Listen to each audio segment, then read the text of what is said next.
I'm gonna send y'all the link and then send that motherfucker out. Ain't say nothing but a word.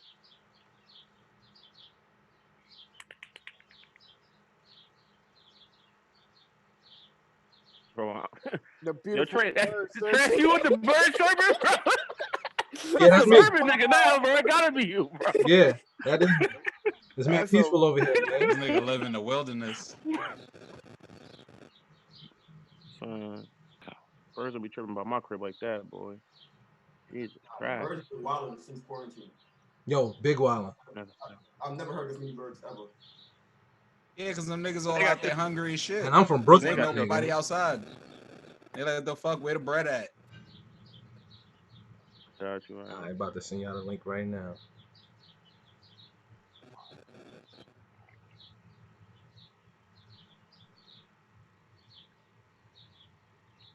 Oh, wrong shit. Hold on. She copied the wrong link. You trying to have niggas in the wild? Word, right? Second one is the YouTube. oh word. Look at technology, bro. Then they could easily do the fucking verses through this shit. Then Yeah. Right. Big Nah, but them facts. niggas still, like, they old. That's the issue. All And right, these put old it there. niggas don't know like, what they doing. Niggas always just need a young person in the crib. swiping, no swiping. I like this title.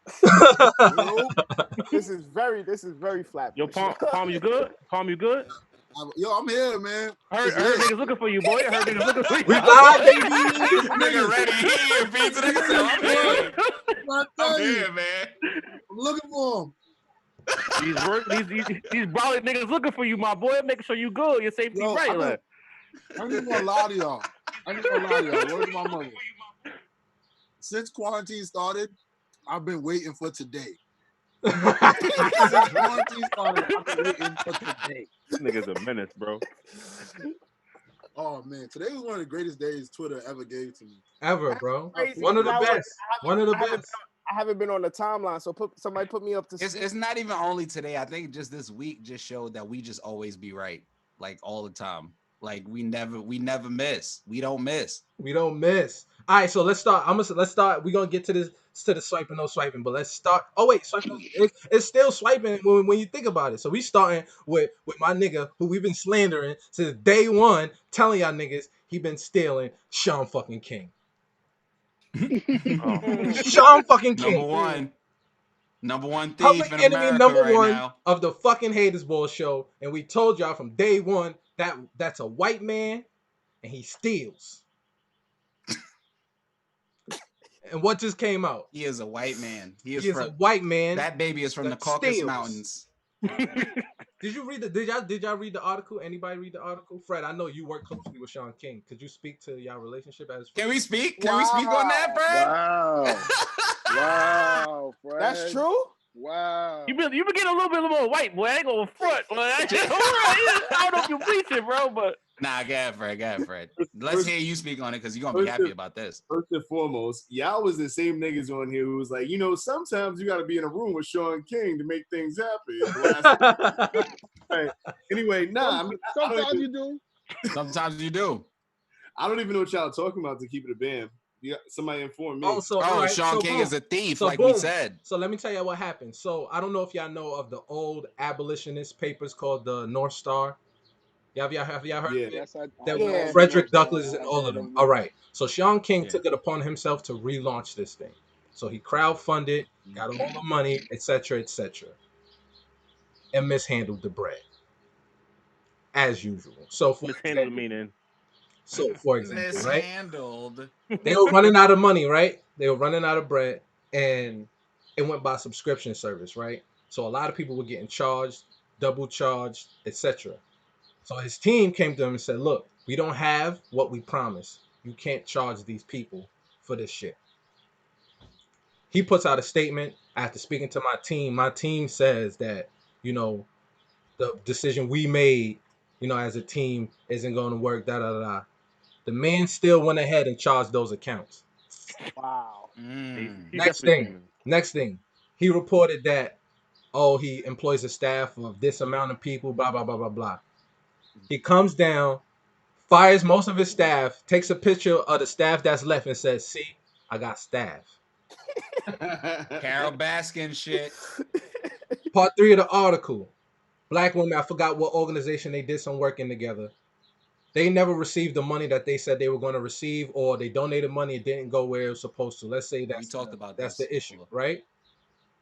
Instead of him owning up to that, he blocks them and threatens to sue them with libel and all of this other shit. Right? Now all of this is coming out in this article, and every time they bring down the point, we ask Sean King about this discrepancy. No response. Every single point. They gave Sounds you about the white. whole story, every single point, everything I'm saying. That's just 3. I'm telling you, the article is super long, super in depth, Way longer than that. way longer than this. If you go look, my man's is on Front Street. Fuck him, swiping, no swiping. We told, and all I'm gonna say is we told niggas. That's it. Niggas. That's But all yo, I'm gonna say. let's get into this intro real quick, and then we're gonna get into the next swiper of the day, and then we're gonna get into the main event. You feel me? A chant, my niggas. Ready? Hey, Hey, hey, hey, hey, hey, hey, hey, hey, hey, hey. hear I was ye, a little hear ye. early. I might It be is now high. in session. You are now rocking with the finest, the most luxurious, the most notorious, the most scrumptious haters you ever seen in your cotton picking life. And as usual, we are back, you know what I'm saying, in our individual haters den. Shout out to our sponsors, Find Love Soon, MH Apparel, the motivated brand. You know the vibes. Coach, who the other sponsors? Potluck Crew, We and what's got the other one? hustle with a goal, Wish potluck I was crew, about to and say Wish Without a QUR. Dream. Wish without a dream. Hustle with a goal, Hustle with a wish goal, with a wish without a dream. dream. You feel me? You know what I'm saying? We back, you feel me? I'm gonna start with Colton, you the closest to my left. So, you know what I mean? Let's All go. right. So my name is Colton, and I Yeah. think today I'm gonna be the cocktail shrimp bandit. I like it. I like it. I like it. I like it. Bandit. Fred. Cocktail shrimp bandit. Yo, what up? It's Fred. I think today I'm gonna be a nigga watching birds in Central Park. Okay. I see the vibes. See the vibes. I think bird watching in Prospect Park would be way more lucrative because there is something called the Crown Heights Hood Rat that would be available to you in Prospect Park. Mm-hmm. Also a fact. And that is a very, very rare bird. Mhm. Just so you know. Just Mm. saying. I love it. Palm. Oh, so it's my turn. Oh man, it's Palm. Today, um, today I am going to be just an anti-hero. Mm. Like I'm not a villain. We know who the villain is. Mm-hmm. My man is I the Punisher. I My am man is the Punisher. yo, I told somebody that earlier, man. Colton, that's why you my guy. All right? That's why you my guy. You my blooder. You already know. For For life. life. For For life. For for life. For life. life. Fucking Smith gang, man. Today I'm gonna be Jada Stilling.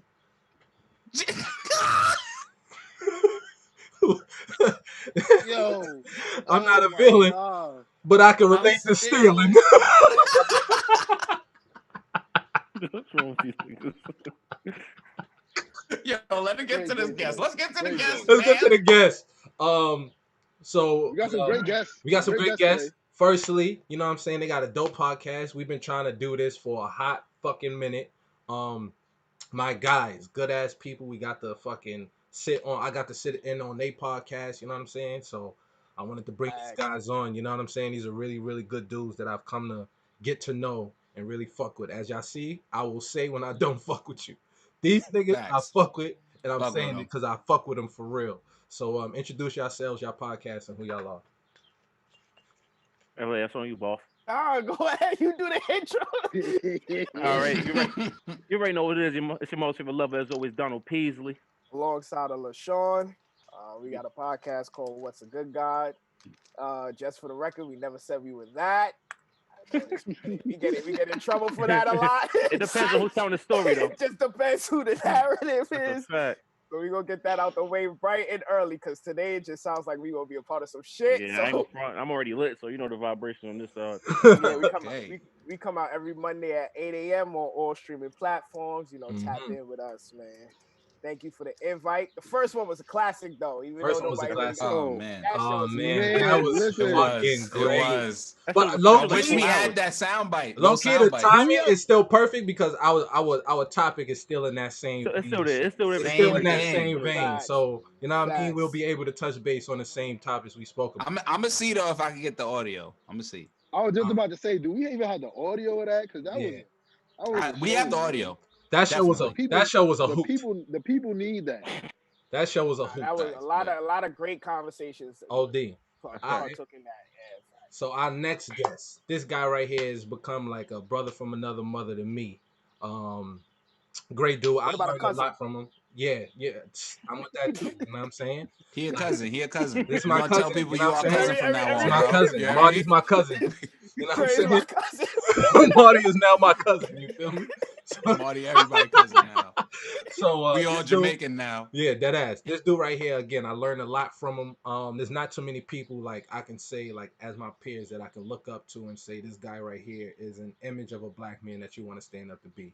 And Marty's one of these people. So I definitely wanted to bring him on this platform to let him talk his shit and let y'all see how great he is. You know what I'm saying? Like I see it. Marty, introduce Definitely yourself, one of the man. realest niggas I know. Facts. And that was a crazy intro.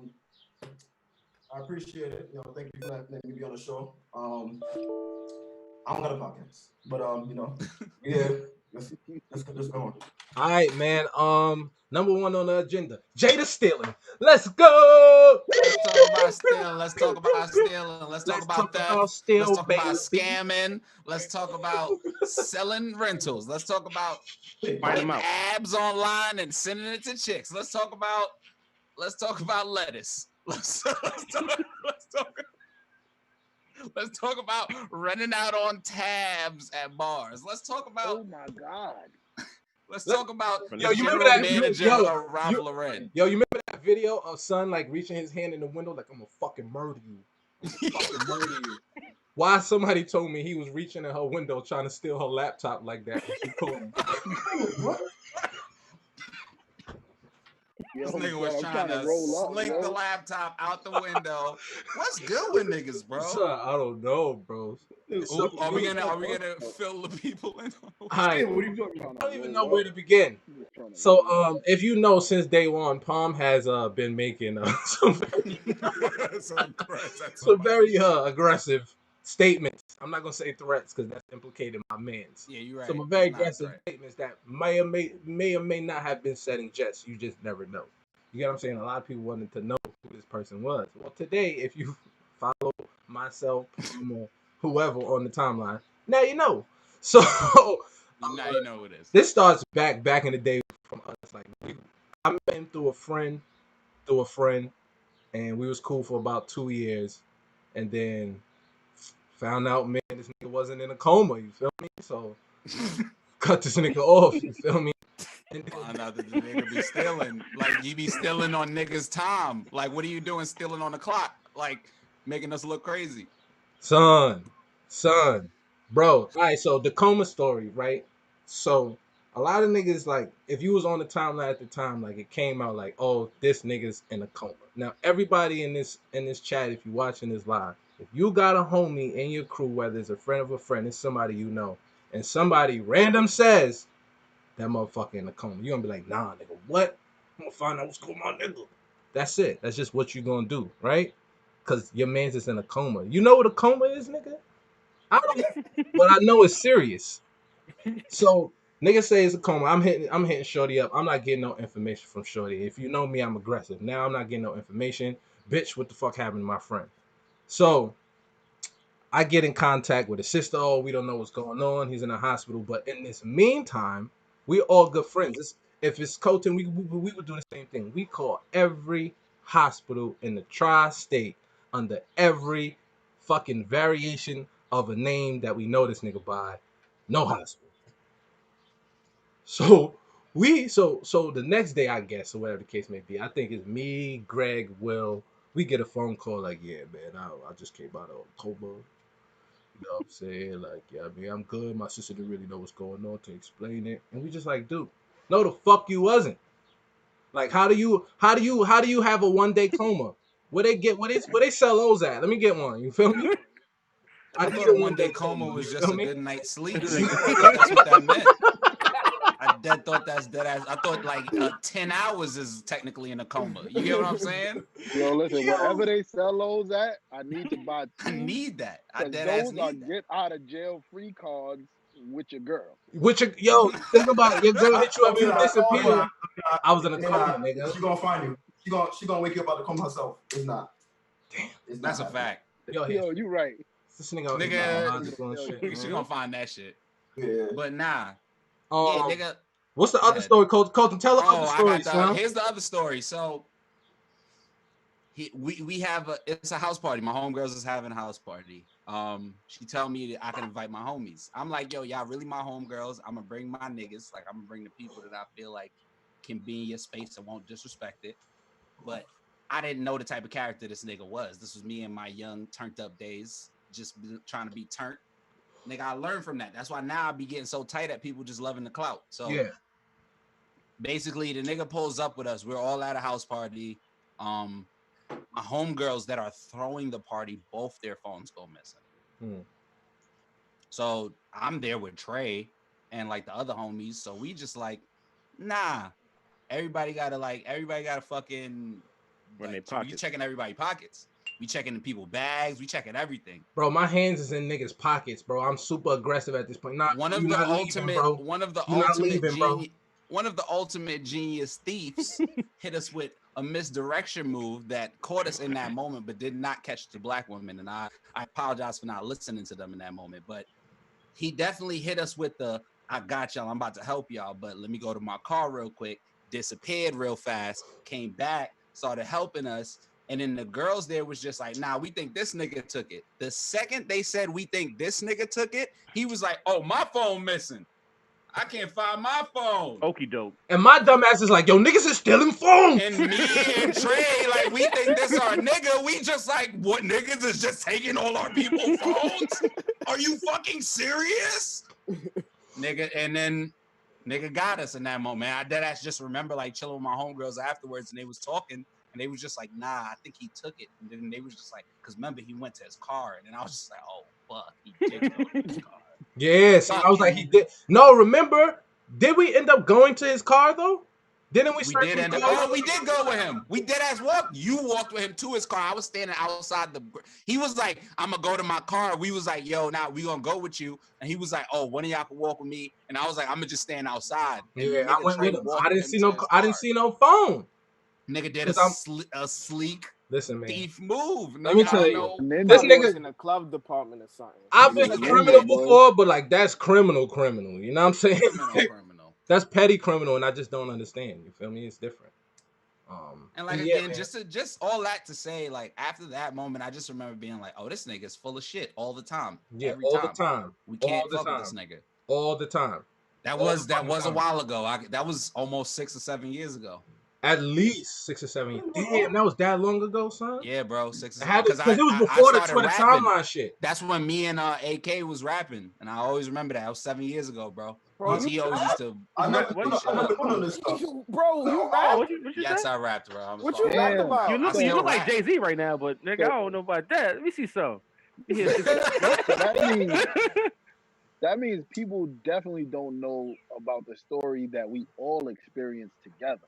Which one? Tell it. Oh yeah, tell Talk it. about it. Talk about I it. did So, the Colton show there. We were at an event. I believe it was one of Trapping Janae for the and Kim's 99. parties. Trapping for the 99. It was at a spot on like Bush Broadway in Bed-Stuy, right by under the J train, track. Myrtle. Oh yeah. So we were outside. We were outside smoking. A group of us. Me, Colton, and Trey were in the group. Jay was also there. He wasn't smoking with us. He was just there. The nigga was standing there. Outside by this point. He was standing there, and the bartender came outside.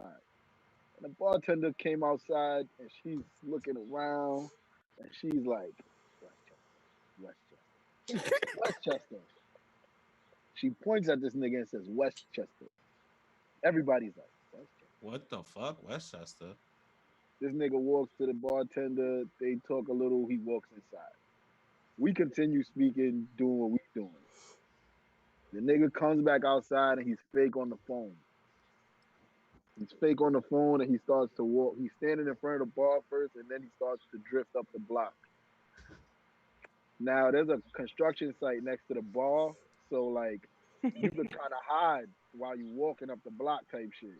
So the bartender come outside again and she's like kind of like more frantic and she's looking. Yo, by the time she spots this nigga, he's halfway to the corner. She spots him and she turns like, Westchester. This nigga turned around and I swear to my mother, in my life, I've only seen niggas run that fast from the police and dogs. Getting jumped, or from getting jumped. Off. He was gone. Oh my God. Yo, you know why it was mad funny? It was mad funny because I think Will and them was there and Yes, niggas Will was right and we there. like ran to go see like if he like ran or just walked. Like when we looked down the block, there was nobody there. Nigga was out. He was gone into the night. He had the bar had a special. They was giving like $5 Henny. This nigga scammed mad $5 Hennies. He was buying Henny for everybody that night. You know what's funny is like Nigga was Oprah Henny. You get Henny. Yo, no, Henny. dead ass. You Yo, get Henny. Yo, Palm, do you remember niggas was all standing in a circle siphon after he did that, and we were just all like, did that nigga buy you a shot tonight? He bought everyone in the circle. Yo, I remember I just finished doing the culture show. I woke upstairs, this nigga go, oh, you want Henny? I'm like, yeah. That happened. Gave me the Henny. Then he was like, Palm, you want one too? Got Palm one. Got like everybody in the bar. Y'all accomplices. We are not. We paid our tab. I tipped and everything. Word to listen, the code is you can't tell on street niggas. You can tell on bitch niggas, and I will tell on him.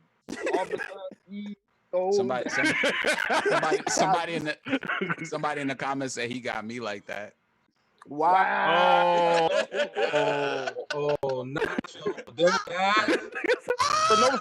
So nobody know this man's real name, bro? Like, wait, somebody said that's 144 shots, son. Like a lot of people don't know why I be on him like that. The nigga told me he was gonna punch me in my face on the timeline one day. I know that. Everybody in here knows my body. You gotta do that when you see me. That's why he hasn't seen me in over 3 years. Cause I'm outside. Everybody here has seen me outside. Sure, nigga Trey say you scared of your safety.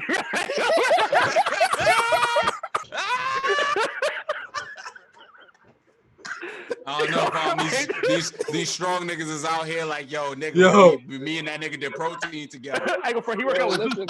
He work out with Zeus, bro. I don't think you want that smoke, boy. Yo, on my dad. Where's my mother? Where's my mother? Yo, where's my mother? Don't put that on Zeus. Don't put that on Zeus. Yo, where's my mother?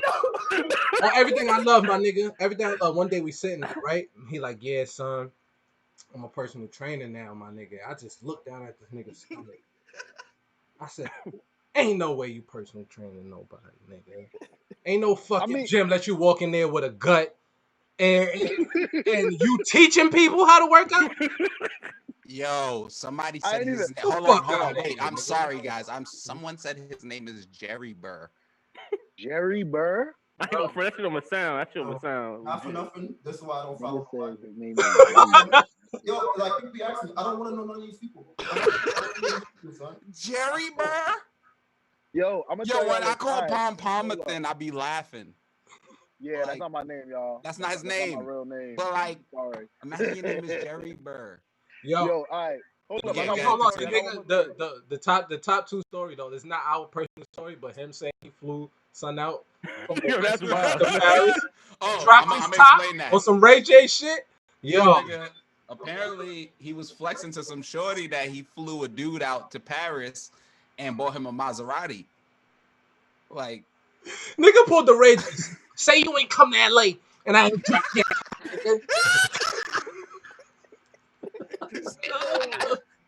I'm tired of being humble, bro. I took these niggas to Paris. Yo, this nigga said he went to NYU, worked for MTV. I knew niggas that went to NYU. I knew niggas that worked for MTV. It was like, dude.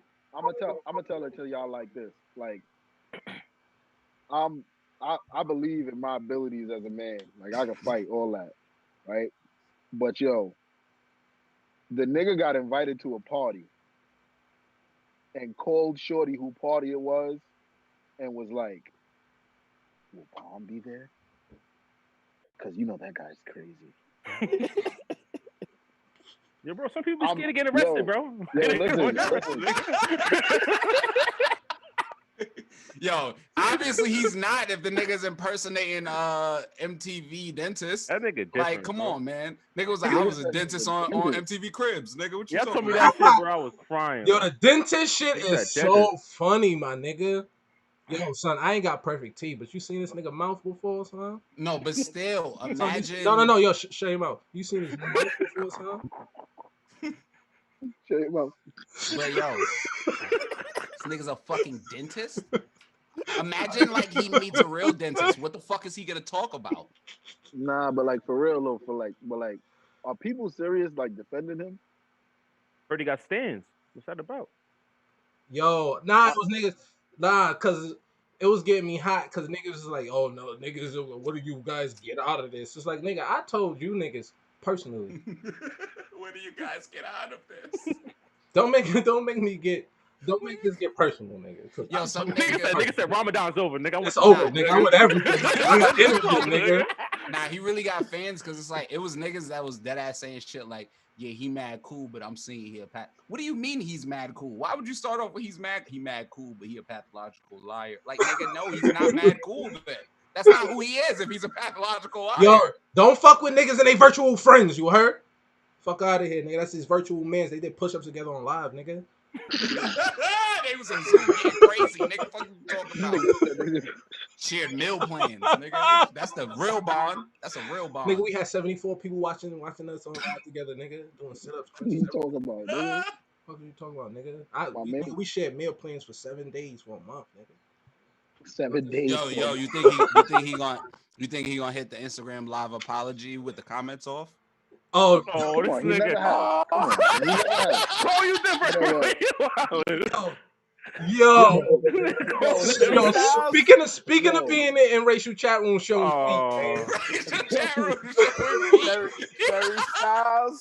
Jerry Styles. My man's he say he need to pull a Chris Styles for the PR.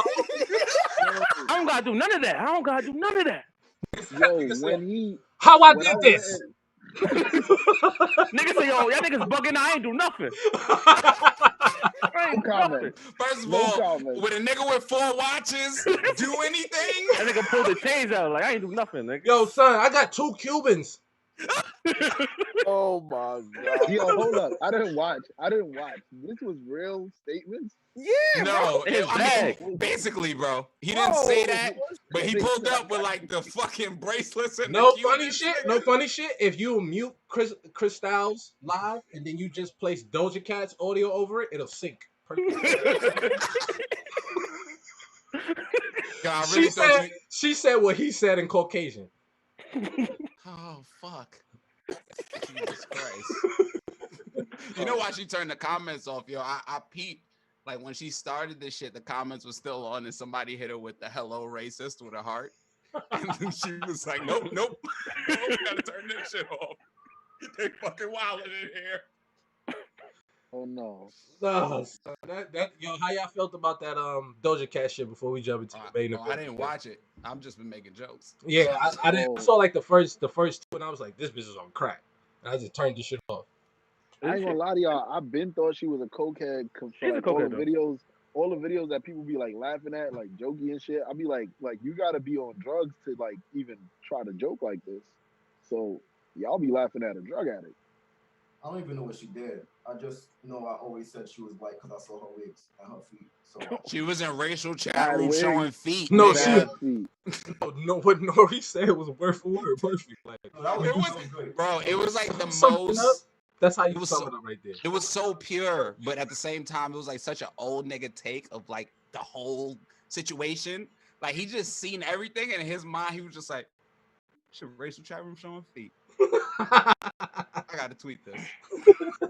You gotta be real comfortable to be in a racial chat room showing feet, though. Nah, it's a fact. Bro, That ass though. real shit. Like it's mad uncomfortable. I don't know about y'all niggas, but like, you know how intimate it is to take off your socks with like people, like. Right at the That, beach, no, nigga. no What? funny shit. Once No I hit the funny shit. sand, I'm Like, shit in there, nigga. I like like if you a woman I feel and like you see my feet, like we have an intimate bond. Like this shit deep. Like this is deeper than marriage. Trey's hospitality is top notch, bro. That nigga gave me socks at the door. Come on, son. doing that too. We not gonna have our feet out around each yo, other. but you We know- don't need to do that. But you, Our but you- bond, we don't need that. I'm just trying to understand, like, at what That nigga level. say, yo, you 'cause could keep these shits too. Some good Nike socks, bro. at like what level of comfortability? Because like, even with a black woman, like if she was like nigger with a hard ER while y'all having sex, you'd be like, whoa, what's going on here? Yo, Like, that ass. you feel me? So And just picture to all be- right now with our feet out talking to white chicks in the Zoom meeting. You get what I'm saying? Like, the level of flagrancy and comfortability is next that's level mad crazy. on the motherfucker to say, yo, my socks could come off. It's cool. I'm in chat rooms I'm not supposed to be in. Of course, that means you're wrong. That literally means you're wrong. Jesus Christ. Dude. I don't No. think it's anything that's gonna get her out the paint though. Oh, no, that's a fact. not, Cancel though. It's not, culture though. is stupid, bro. It's Say so's a bot, nigga. Fuck is you talking Yeah. about? It is though. That shit is All right. people care about is engagement, bro. Yeah, That's it. if anything, this shit brought more attention to her than Yeah, bro. Not a white to watching her more, bro. than Not the only number that, one but record. with everything going on, white people are just like, oh man, we needed a white savior. Yeah, that ass. Like, she's like, you know what I mean? She's like the Hancock for crackers. And now Sean King is about to be like the white black man for white people. I'm tired of that nigga. Yeah, bro. fuck him. Yeah, fuck him. I'm really Fuck tired that of that nigga. Fuck bro. that guy. Fuck him But and niggas- bullshit face. Niggas, every time some political shit happen, niggas always tag him first, bro. Yeah, I don't Even get that. bro. what's his brother's name? I forgot his name. Play basketball. Steven Jackson. Yeah, Steven nigga Jackson. tagged him first. I was like, oh nah. Like, After all the shit I seen Trey write about the nigga, oh yeah, I'm right about that. I'm like, yo, I don't know what he doing, but he doing some fuck shit. Yeah. And they keep He's a wilding him fucking out. cornball. We niggas been saying he's a That cornball, ass. and niggas But been it's looking at us like we wild. We was on World Star with top views, and niggas took that shit off because we was Yeah. talking about Sean King. Fuck Sean King. For real? Yeah, that ass. Yeah, We went viral cursing this bum ass nigga out. cursing his bum ass out. Cause I know y'all have an episode that was premiered on World Star. Is that the episode y'all was talking about? Nah, we was on there like 2-3 times. We didn't get, yeah, we was on there a few times, but that time, like, it got mad, like, to the point where if you go in the comments, it was white people cursing us out. They was cursing us out. They was like, It yo, was you wild. fucking monkey niggers. No way. He was like, no way you guys are talking about Sean King, the savior of black people. Yo, bro. Yo, niggas get real That's sensitive about their wild. Sean King, son. They Yo, get- niggas was like in there like, oh, y'all wearing do-rags, you fucking blackies. We was just like, yo, guys. Look at what Sean King is doing. Like, what does our do-rags have to do with anything? His Nothing. influence gotta be that Racism is strong, different. bro. Yeah, bro. No, it was his people's. It was probably him on like 15 different accounts, like Jay. Sean King is the Jada villain of the activist. Jay world. the villain of activism. So how is he able to get this? Not Sean King, but the J guy, right? How is he able to get this shit off so much? Niggas know him, bro. I don't fucking know. I can't fucking tell. Yo, We can't So tell at you. this, can't so fucking at tell this point, do we blame the people? Yes, or- absolutely. Okay. Absolutely. I heard he This- changes the Abby all the time though. Like This niggas nigga's just well forget who done. he Not is. only that, he moves to different spaces, and those people that know him, like, just, I guess, ignore all the red flags. I'm gonna keep it a band with y'all. Y'all gotta send me a picture of this nigga, bro, so I know I'll put that nigga in the Bro, group chat somewhere, I bro. remember we came across this page after. I'm like, oh, this the nigga, bro. I'm like, that nigga look. Oh, he look Aki. I don't know if Paul with that smoke, but oh, you don't want that smoke, man. You don't want that smoke. I've been dropping big niggas for a long time. nah, but real shit though. I don't- Yo, let's get to the main event. Yo, Marty, man, we had a quick, brief convo in the DMs. You hit me up off one of the tweets. You want to go into what the tweet was or that made you reach out?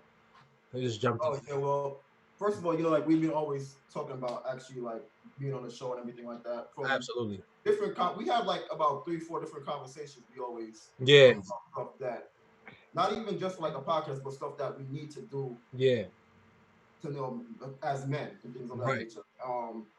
But we just had the versus Mm-hmm. battle over the weekend. Right. And everybody was tuned in, tweeting about it, and we all participated also the tweets. So I'm here to kind of like we reflect and reviewing that.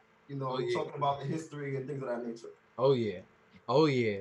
So that I thought that versus was probably one of the most important joints so far. Like I know it was like live, it was lit, but if you actually know the history of fucking Beanie Man and Bounty Killer, like those two guys are fucking just legendary artists for the culture. And knowing like that, hip They hop had static. burst off this right here, and you seeing the energy and why hip hop became what it is based off this energy. It was just beautiful to fucking watch. How'd y'all feel watching that shit?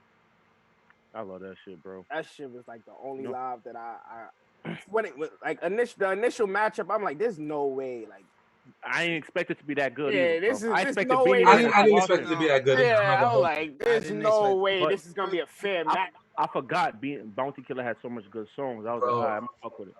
also, That's the first one I ever watched though, because I always said I'm not holding my phone to my face to watch nobody on live. Oh, you Yeah. didn't watch the. I didn't Well, watch. see, I watch it. I've seen I watch it on the I've seen computer. clips. I've seen clips of them, and and plus we on the timeline. I see everybody talking about it, so I see Yeah. what's going on or whatever. So, but this is the first one I tuned in because I wasn't gonna watch this one either. Mhm. But it was like 3 a.m. that day, and I said because I throw events and I throw strictly Jamaican, it's strictly dancehall, and I realized, and most of the time, the only thing I talk about is really dancehall. Mhm. But I was like, I couldn't not watch it on support because for me, everything I do is to kind of keep dancehall alive in my space. Mhm. I try to create spaces to where everyone is comfortable. Like I don't have events to where I don't want 500 people in my events. Right. I want 150, 200 max because I want anybody that's there to be there for the reason that they're there. I want everybody to have fun. I want everybody to be comfortable.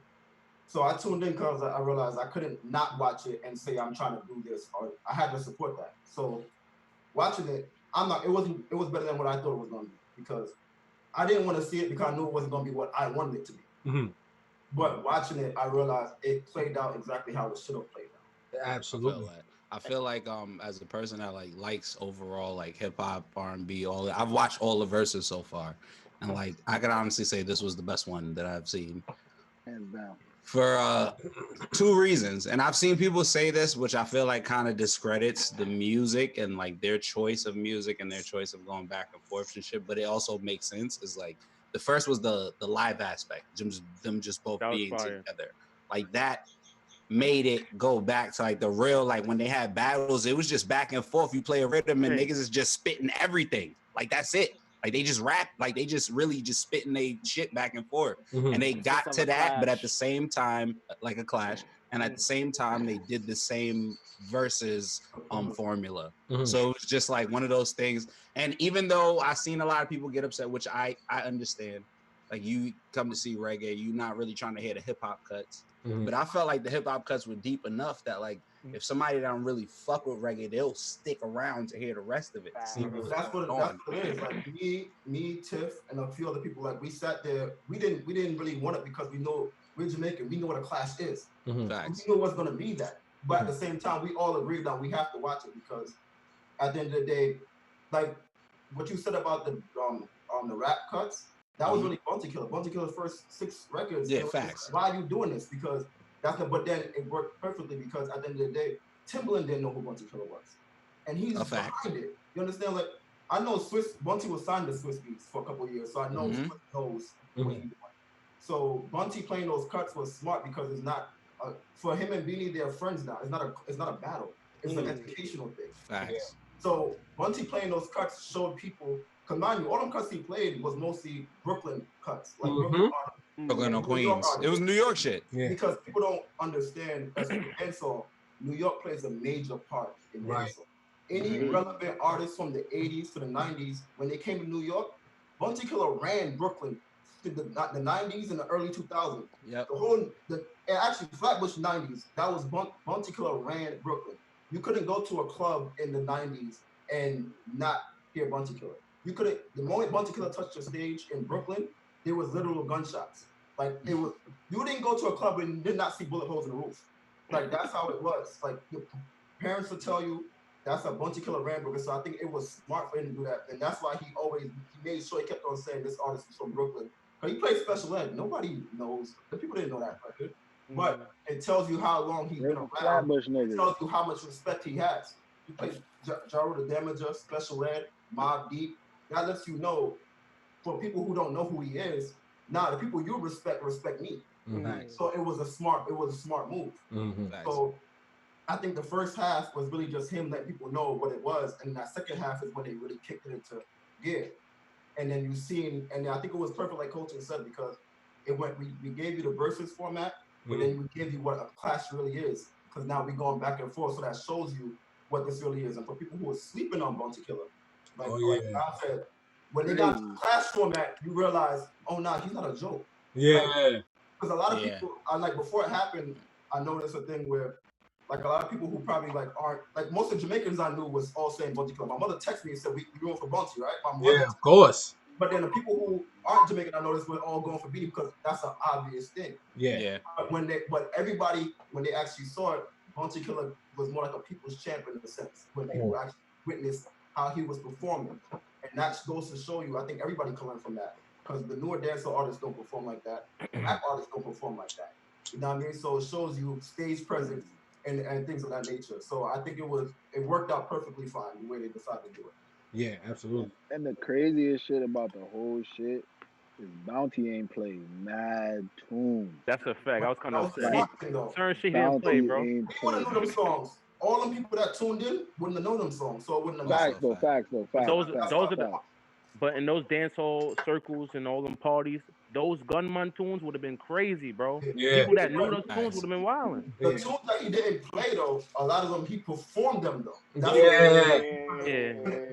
they was doing the little clashing with the beat. The 2-3 times when they just played the rhythms and him and Beanie was going back and forth, he still performed those records. And it gave it even more energy because that's what we wanted at the end of the day. We wanted those records. So he still gave it to us, just not in the format, in the versus format. Yeah, I still wanted that full fucking bulletproof skin. I needed that, bro. I'd have lost my shit more than I lost my shit. Not I was some songs I want to hear, but from Bounty son that I was like, you know what, I respect and I get it though. Because at the end of the day, when it was all said and done, I seen everybody say that was the best one.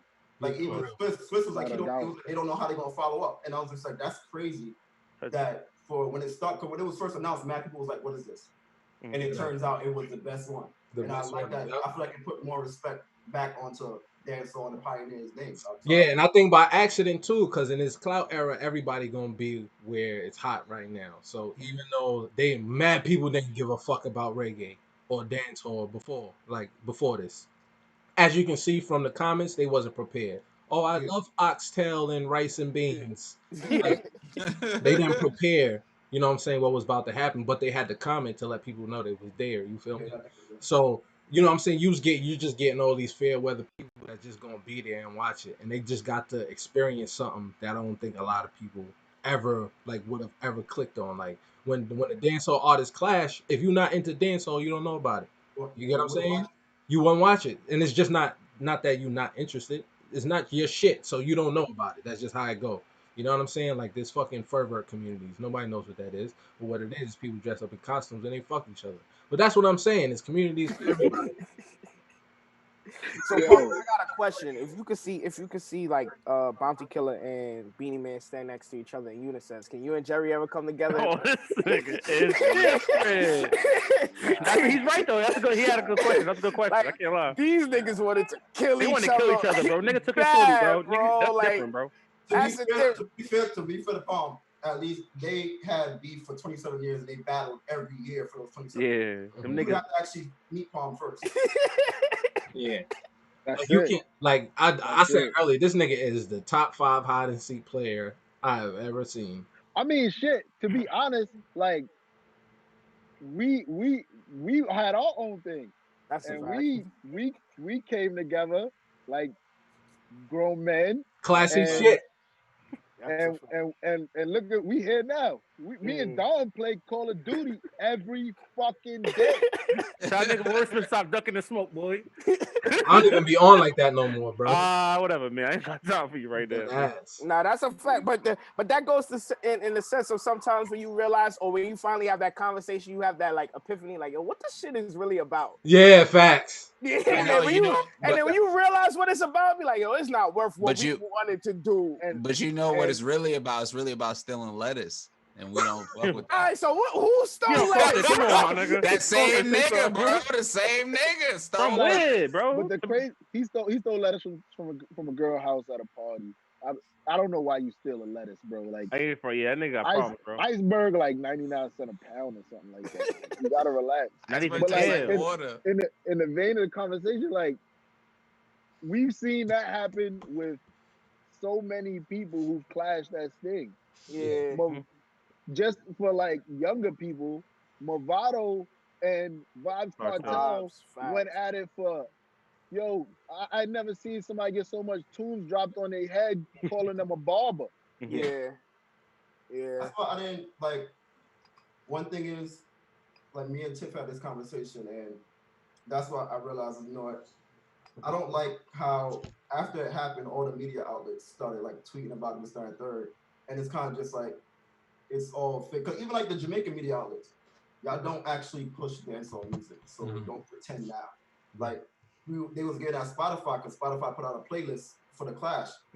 Spotify is not in Jamaica. They don't allow themselves to be in Jamaica. Wow. And they act like they're so in tune or they care about the actual culture. And even like what Trey was saying about certain people, I've seen people all these years say they don't want to hear dancehall music in parties. They don't want to do. That's exactly. You get it. All of a sudden, everybody. I missed it. Niggas got to stay hip though. That's why they feel you got to stay hip because niggas is talking about it. All the people who actually don't like. There's some people who have Caribbean backgrounds, but they don't actually care about their culture. But they want to be culture police on the internet, and it's just like, pick a side.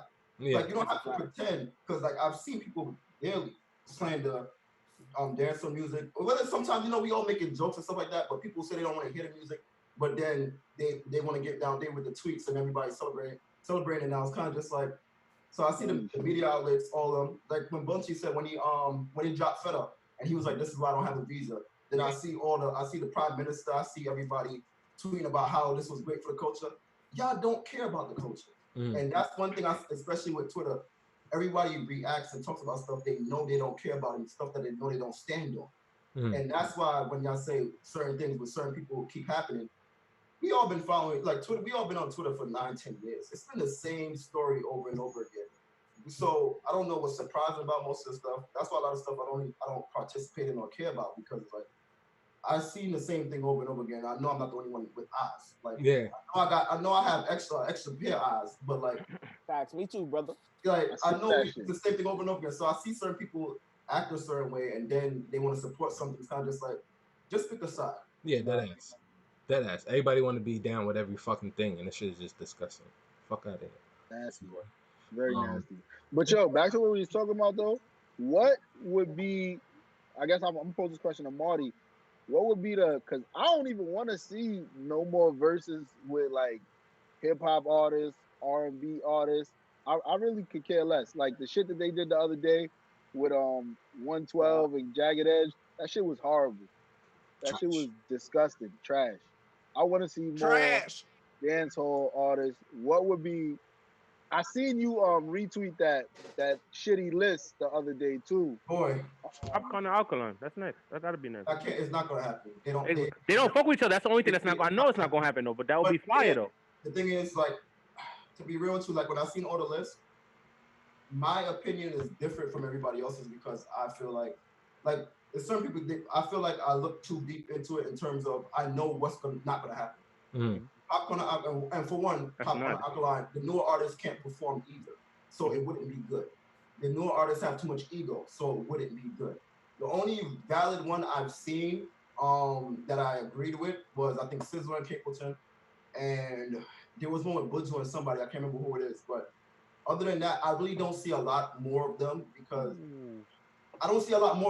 everybody, either from the list at least, the list don't match up in styles. Like I saw people say Spice and Shamsi. I'm like, what are y'all talking about? What the hell is that? What about Sanchez and Barris? It sounds good, but We know Barrett's gonna win, but it's But all right, the thing is, I don't want to put Sanchez against anybody because he has not ever picked up a pen to write anything. And that's not disrespect because I love Sanchez music, but Sanchez hasn't actually written a song. Like most of Sanchez hits are covers. That's a fact. So That's a fact. That's a fact, bro. But it sounds good Well, though. it's It sounds good. Yo, listen, those are some That's of a the most fact, though. amazing covers. Yo, I go for that shit fire, bro. When the barbecue cut on, nigga. I don't care about the originals. The Sanchez covers are better than originals as far as I'm concerned. I got a question. It's Element. I don't think that matches. I got a question for you. So who would go against Elephant Man? Because I feel like his energy is mad crazy. That's why I said I don't like the fact that no one mentions Elephant Man. Because I think people have him as like a dancer, but Elephant Man put on for dancehall for. It's nice. Before he got into that dancing bag, Elephant Man was fire before that dancing bag. So we need Munga and a Rebel.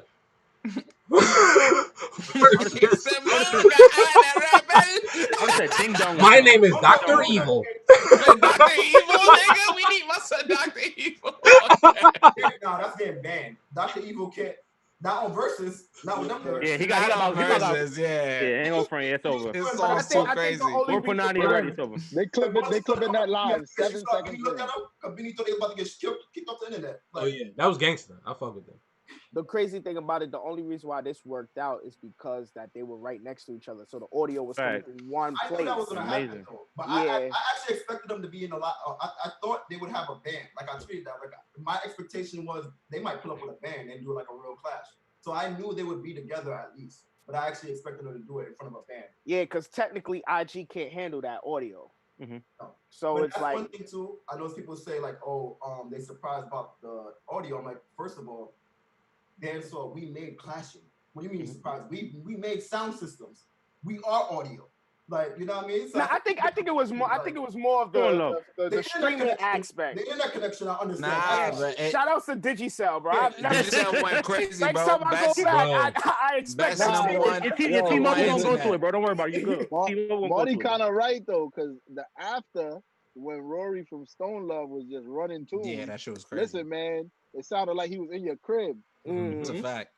But I like Deadass tweeted earlier, like once the battle started and I heard the sound, I was just like, do people not realize that like just all West Indian people just love a good sound system? Like niggas, if you're TV, you gotta get a surround sound. If you get I think our West Indian parents got the sound sound first. Bro, they were the first niggas that was just like surround sound. You remember the Wiz? Yo, the bro, Wiz, the electronic shop, the Wiz, bro.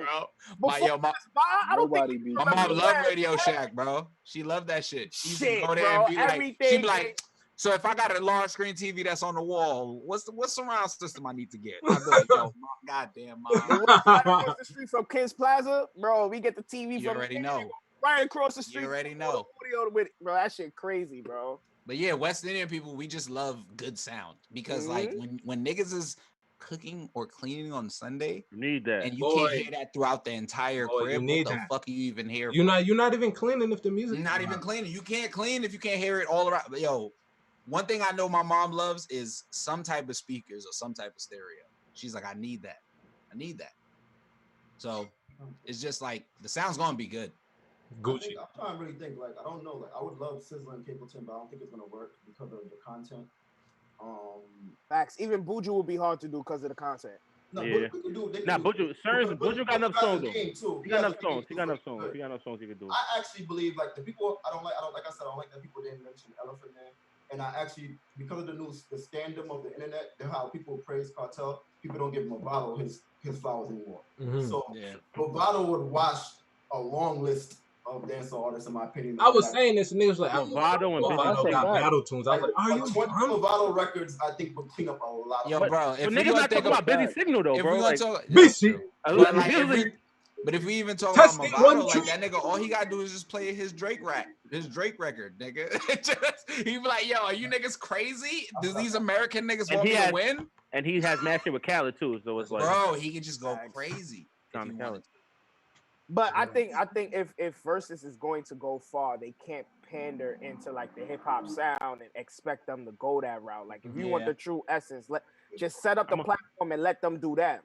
And Swiss is not a fool. Swiss is not like Swiss. That's one thing. Like, there's certain people who, like in the rap culture, that I give credit to.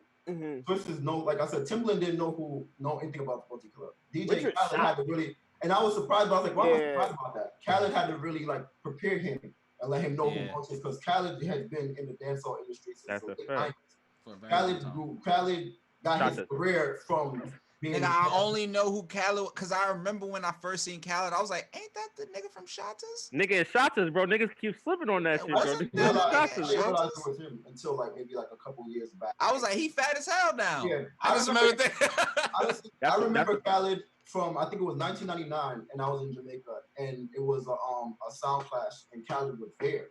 That's how I actually. So when I started seeing him in the rap, I'm like, that's the same dude that was over there. Like, that's how I saw. I seen him like one time in Jamaica. That's how I knew who he was. That's popping, right? So that's what I say. He's been there. So that's a fact. That's a fact. Any final comments on this piece? I want to get into something else real quick. If y'all cool with that. Jamaica. Jamaica's the greatest country in the world.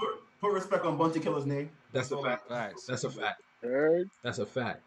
So it's been also a crazy week in the media, period, with, you know what I'm saying, the videos that's been going around.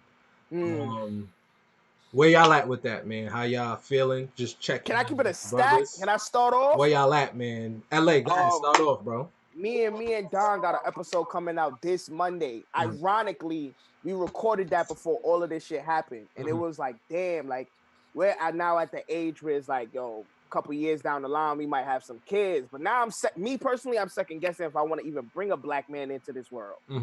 Because it's like, damn, what are the odds that he's up against? And we battled like the concept of like, yo, do we raise them? Like, do we wait till we get out the hood and then have a kid? Because maybe they safe there, but then you see a man jogging in his neighborhood and getting gunned down, or even at the age of 20 something. So it's like, yo, you try to save them for so long. Now I look at my godson and I'm fearful of like him going to school, not because of him being in Flatbush anymore. You know what I'm saying? It's one thing is like, damn, I'm raising this little boy in Flatbush. Like, I hope I could keep him away from all the shit that we should have avoided, right?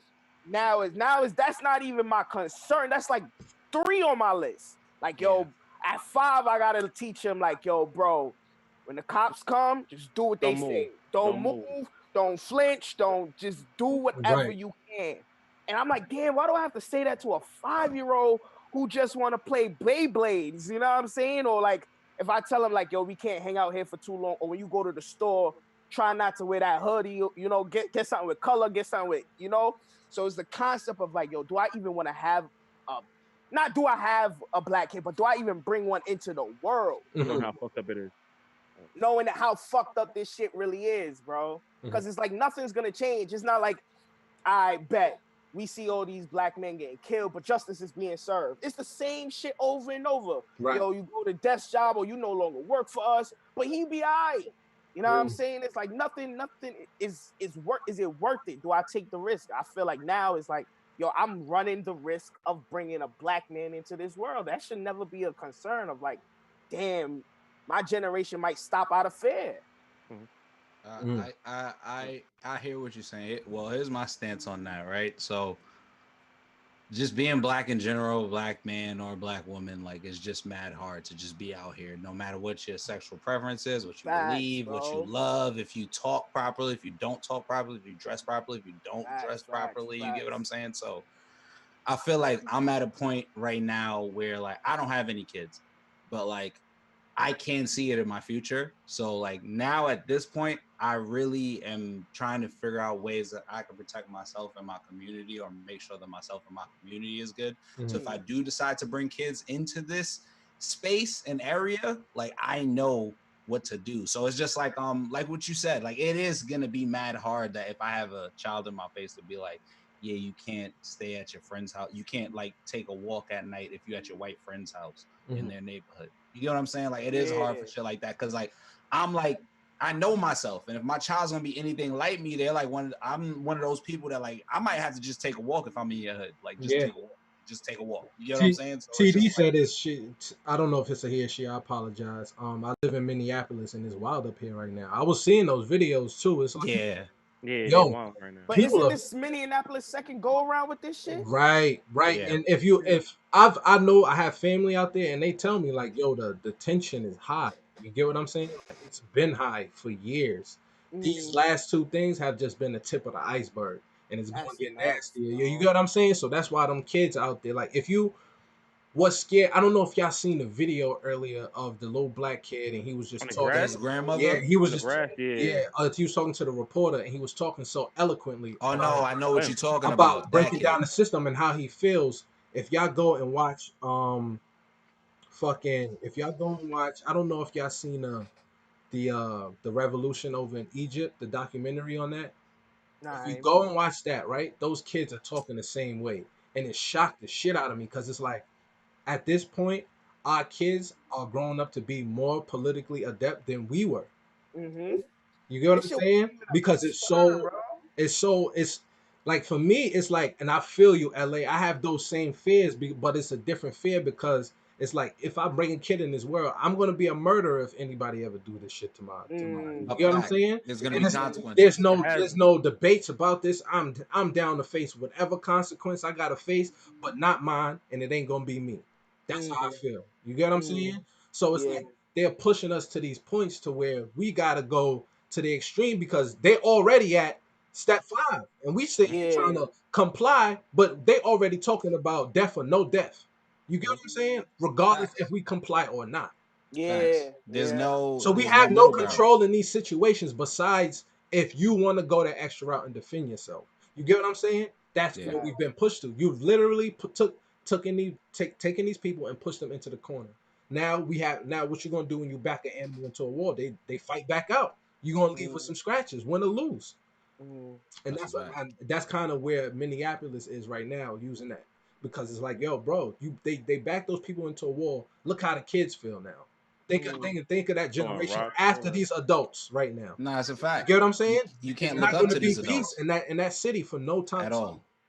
And it's just like, just to piggyback off like what Trey is saying, like even if I I feel like Don probably seen that video with the kid in Texas, like on the Grandmother. grass, and his grandmother's out there with a fucking cane, Niggas push and the her. cops tackle her, like Yeah. literally tackle her, like, and like I think it's funny, like when you look on Twitter and see white people just being like, "Oh, you should have complied. You should have complied." What is this old lady gonna do? You get what I'm saying? So like in these situations, it's like niggas is recording. I get it. Put awareness to shit, but why can't y'all barricade while y'all recording or some shit? Why can't it stand in the way of like I get that like shit is I get that it's scary and I get that it can be fatal, but like if the community is there enough to barricade around somebody so the cops know at least like, hey, if we gonna do this, we gonna look crazy as shit. But people, I just like I understand though. People be scared. People be They're mad scared of repercussions, comfortable. bro. They be mad scared. I don't understand. So I'm gonna keep it a band. We live in America. They got the same rights that we got, whether them black people know it or not. Right.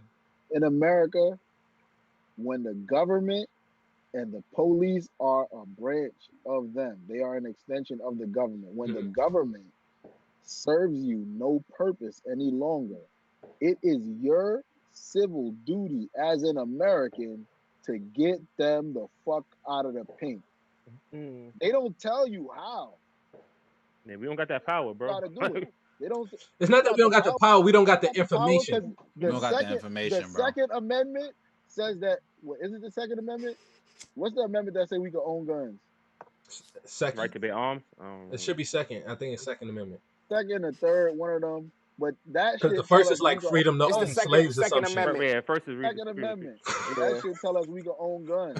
And the minute that I can own a gun, can't no cop talk no crazy shit to me because we equals now. Nah, it depend on what state, bro. But you see how niggas moving to Atlanta? They see a Yeah, nigga with bro. they'll stop you, bro. Let me see It's your easy, paperwork. Palm. It's easy to say that, but in New York, you know, They Bro, see that you shit, know, bro. That's a fact. They You shooting you know, see niggas. them bro. Even fees? that, They I'm shooting at the niggas with point. phones, bro. even Think that, they think even it's a but gun. even that, but even I'm at the that. point with this shit though, where it's like the marching ain't doing shit. Absolutely. The videos ain't doing shit. They still doing it. The rioting ain't doing shit. Absolutely. And I'm when I was in school, my major was history. Mhm. So I know a lot about history. And in history, like you don't change shit being nice. Nah, I feel you. Change doesn't come with asking for it. You gotta take that shit. Mhm. Yeah, but I So think the what only happened way is like, yo, who's willing to die for that shit? Now then, when you ask that question, That's when everybody niggas get quiet. silent. That's when it's different. That's when it's different, but that's Yeah. why I but tell like the people that I fuck with in terms of when it comes to organizing, and it's not that we tell each other we got to do this. It's like if this is what you are, like you said, there's no even asking the question. It just is what it is now. You get what I'm saying? And that's what I mean by when I say it's like if it comes to that situation, it's me or them, because that's literally what the situation is. That's where I'm at now. It's me and you. Just like I'm gonna deal with any other human on the street. It's me or you. Because I've if the proof is in the pudding. Unless you approach me appropriately, this is not gonna go how you want it to go.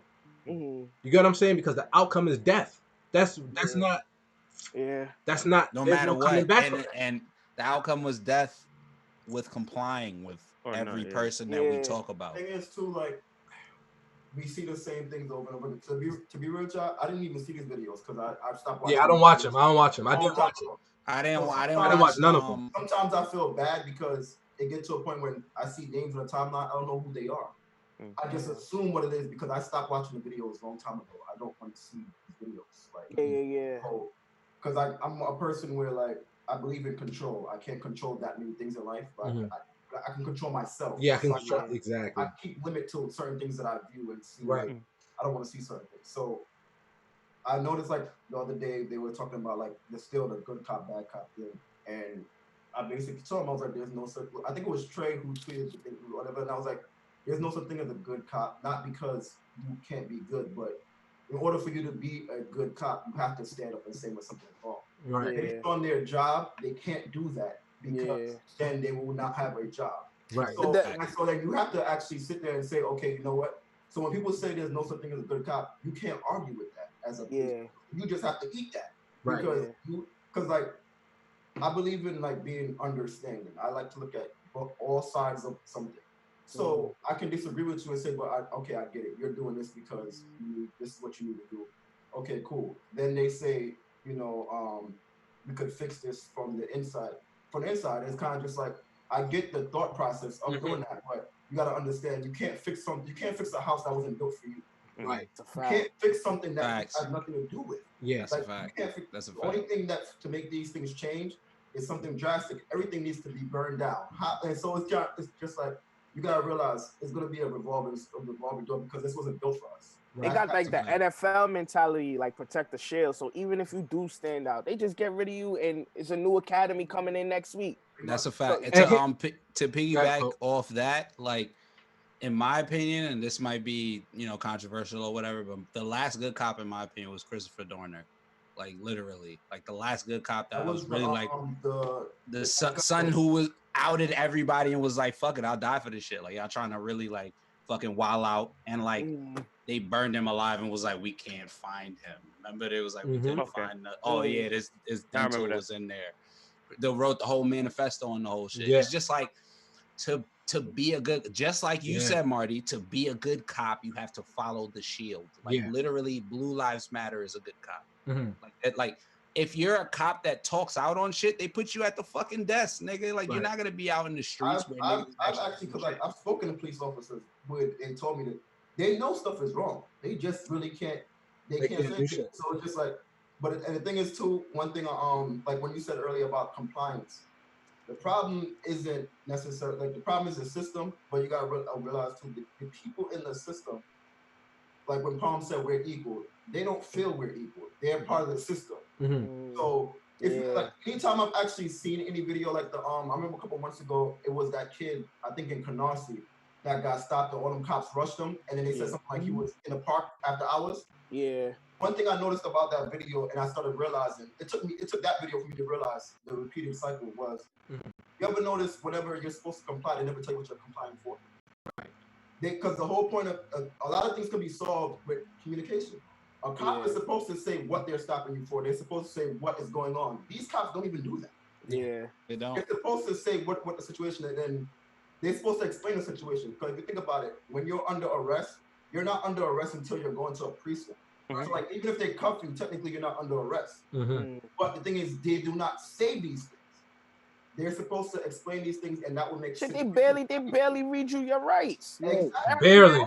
I be You know looking what's at some of funny? these kids getting arrested. I'm like, yo, bro, y'all know y'all scotch free? Because not that even shit the is Miranda right recorded. section. Nobody said anything, But bro. even if you don't know, they're not gonna tell you, bro. What I'm gonna tell you for? What I'm gonna I tell you, bro? So you can go home. literally would go to the shit, speak to my lawyer, and be like, yo, I'm pretty sure there's footage of it. I ain't get read my Miranda rights. But LA, Go home. LA. That's their word against yours, bro. That's their Nah, word but see, against but yours, we live in an era where everything is recorded, bro. Right. So it's kind of like that. I go on the timeline. My proof is right there. Yeah. And it's like there's no. Honestly, people can't really fathom, I guess, the shit we go through. You get what I'm saying? Like, so for the most part, like even black people you'll see, I've been seeing on my timeline certain people making statements like, we also gotta comply and shit like that. And it's like, dude, what the fuck are you talking about, bro? They said they hand on the steering wheel, bro. Like Like niggas the start hand, shooting niggas anyways. Like bro, a nigga got, y'all don't remember the last video I seen that really young kid with the fucking glasses. it was the one where the dude had his daughter in the back seat and the baby moms was driving. Yeah. Philando And they shot him. Philando Philando Castile. I think that's the last one I saw. I stopped after that. There's too many videos, bro. I ain't go from after a while. I'm numb to it, bro. Like this shit is really another day. Like I don't like that shit, bro. That shit bothered me all this morning, bro. Trey, bro, you said something recently, right? What's up? And I took a screenshot and I put it on my timeline, and you was like, yo, when we realized that we are what's that? What was the exact word you said, bro? Because a lot of people, because now not to kind of slander it, but you see a lot of women now saying, yo, we love our black man, this, that, and the third. But it just made me realize, yo, just the other day Trey said that like we're not loved, we're tolerated. So in the midst of seeing like the women say like they love us now, do you feel like we're still tolerated, like, or was that like for the timeline, like what the mindset in that moment? My mindset in that moment is when you think about it, like think about in all your interactions just as a black male, right? When your value goes down, they don't see you as a human. Am I wrong in that? You're just done away with. Let it be a job, let it be a relationship, let it be anything. You're done away with. You're not this, so you're not anything. You get what I'm saying? And what I mean by black men being tolerated, and I mean this is for black people in general. Black women probably see it too, but I can only just speak as a black man. Understood. There's times where it's like the love is not conditional as it is amongst us anywhere. You get what I'm saying? Like when I like how I feel as a black man when I walk the streets. You get what I'm saying? Like I'm somebody who speaks. I'm somebody who will hold the door. I'm somebody who will do this. But when people see me, this is what do you think they see? You get what I'm saying? And I get the reaction from white people. I get it from black people. I get it from black dudes, whatever the case may be, that my humanity isn't put before the stereotype of what a black man is. So in a sense, you can't even tolerate you can't necessarily love a black man if you don't know who a black man is at its human at basically like at our human selves. If you can't see a black man as a human, you can't necessarily love us. So you can only tolerate us. It's not something that you consciously do. You don't have an unconditional love for black men. This is for anybody. If you don't have an unconditional love for black men or women, you are only tolerating them. So I just wanted to bring up, my bad. I just wanted to just to bring up two names. I just wanted to bring up Corinne. I wanted to bring up Breonna Taylor. Oh, cool. I know Corinne Gaines. The crazy part of in the Corinne and Breonna Taylor's shit is crazy. Yeah, she got shot like in her crib. Hold on. I want to go to Corinne Yeah. Gaines because when the Corinne Gaines thing happened, I think she was the shorty who spoke back just like Sandra Bland did, and a lot of people in this climate, black people themselves as well, were saying, "Oh, she should have did this. She should have did that." When it comes to black women deaths, if you understand, like we say and we have these conversations about Ahmaud Arbery, Philando Castiles, and all of these, but the black women are kind of secondary when we say their names, and it's just by nature. You get what I'm saying? Because when black men die, this is just the media. This is black men dead, boom. This we're not. I think we take it as it can be seen as black men are put on a priority, but we're more of, if you take it back to slavery, when they wanted to break somebody, they broke They the break a black male woman. first. Yeah. They broke the Mhm. strongest male first. That's what Mhm. they do, and that's what's happening to where now. And when we speak about these cases, it overshadows this, but it's not a fact of priority or putting our women second. These people are putting us on front street because they want to break us. You get what I'm saying? So Yeah.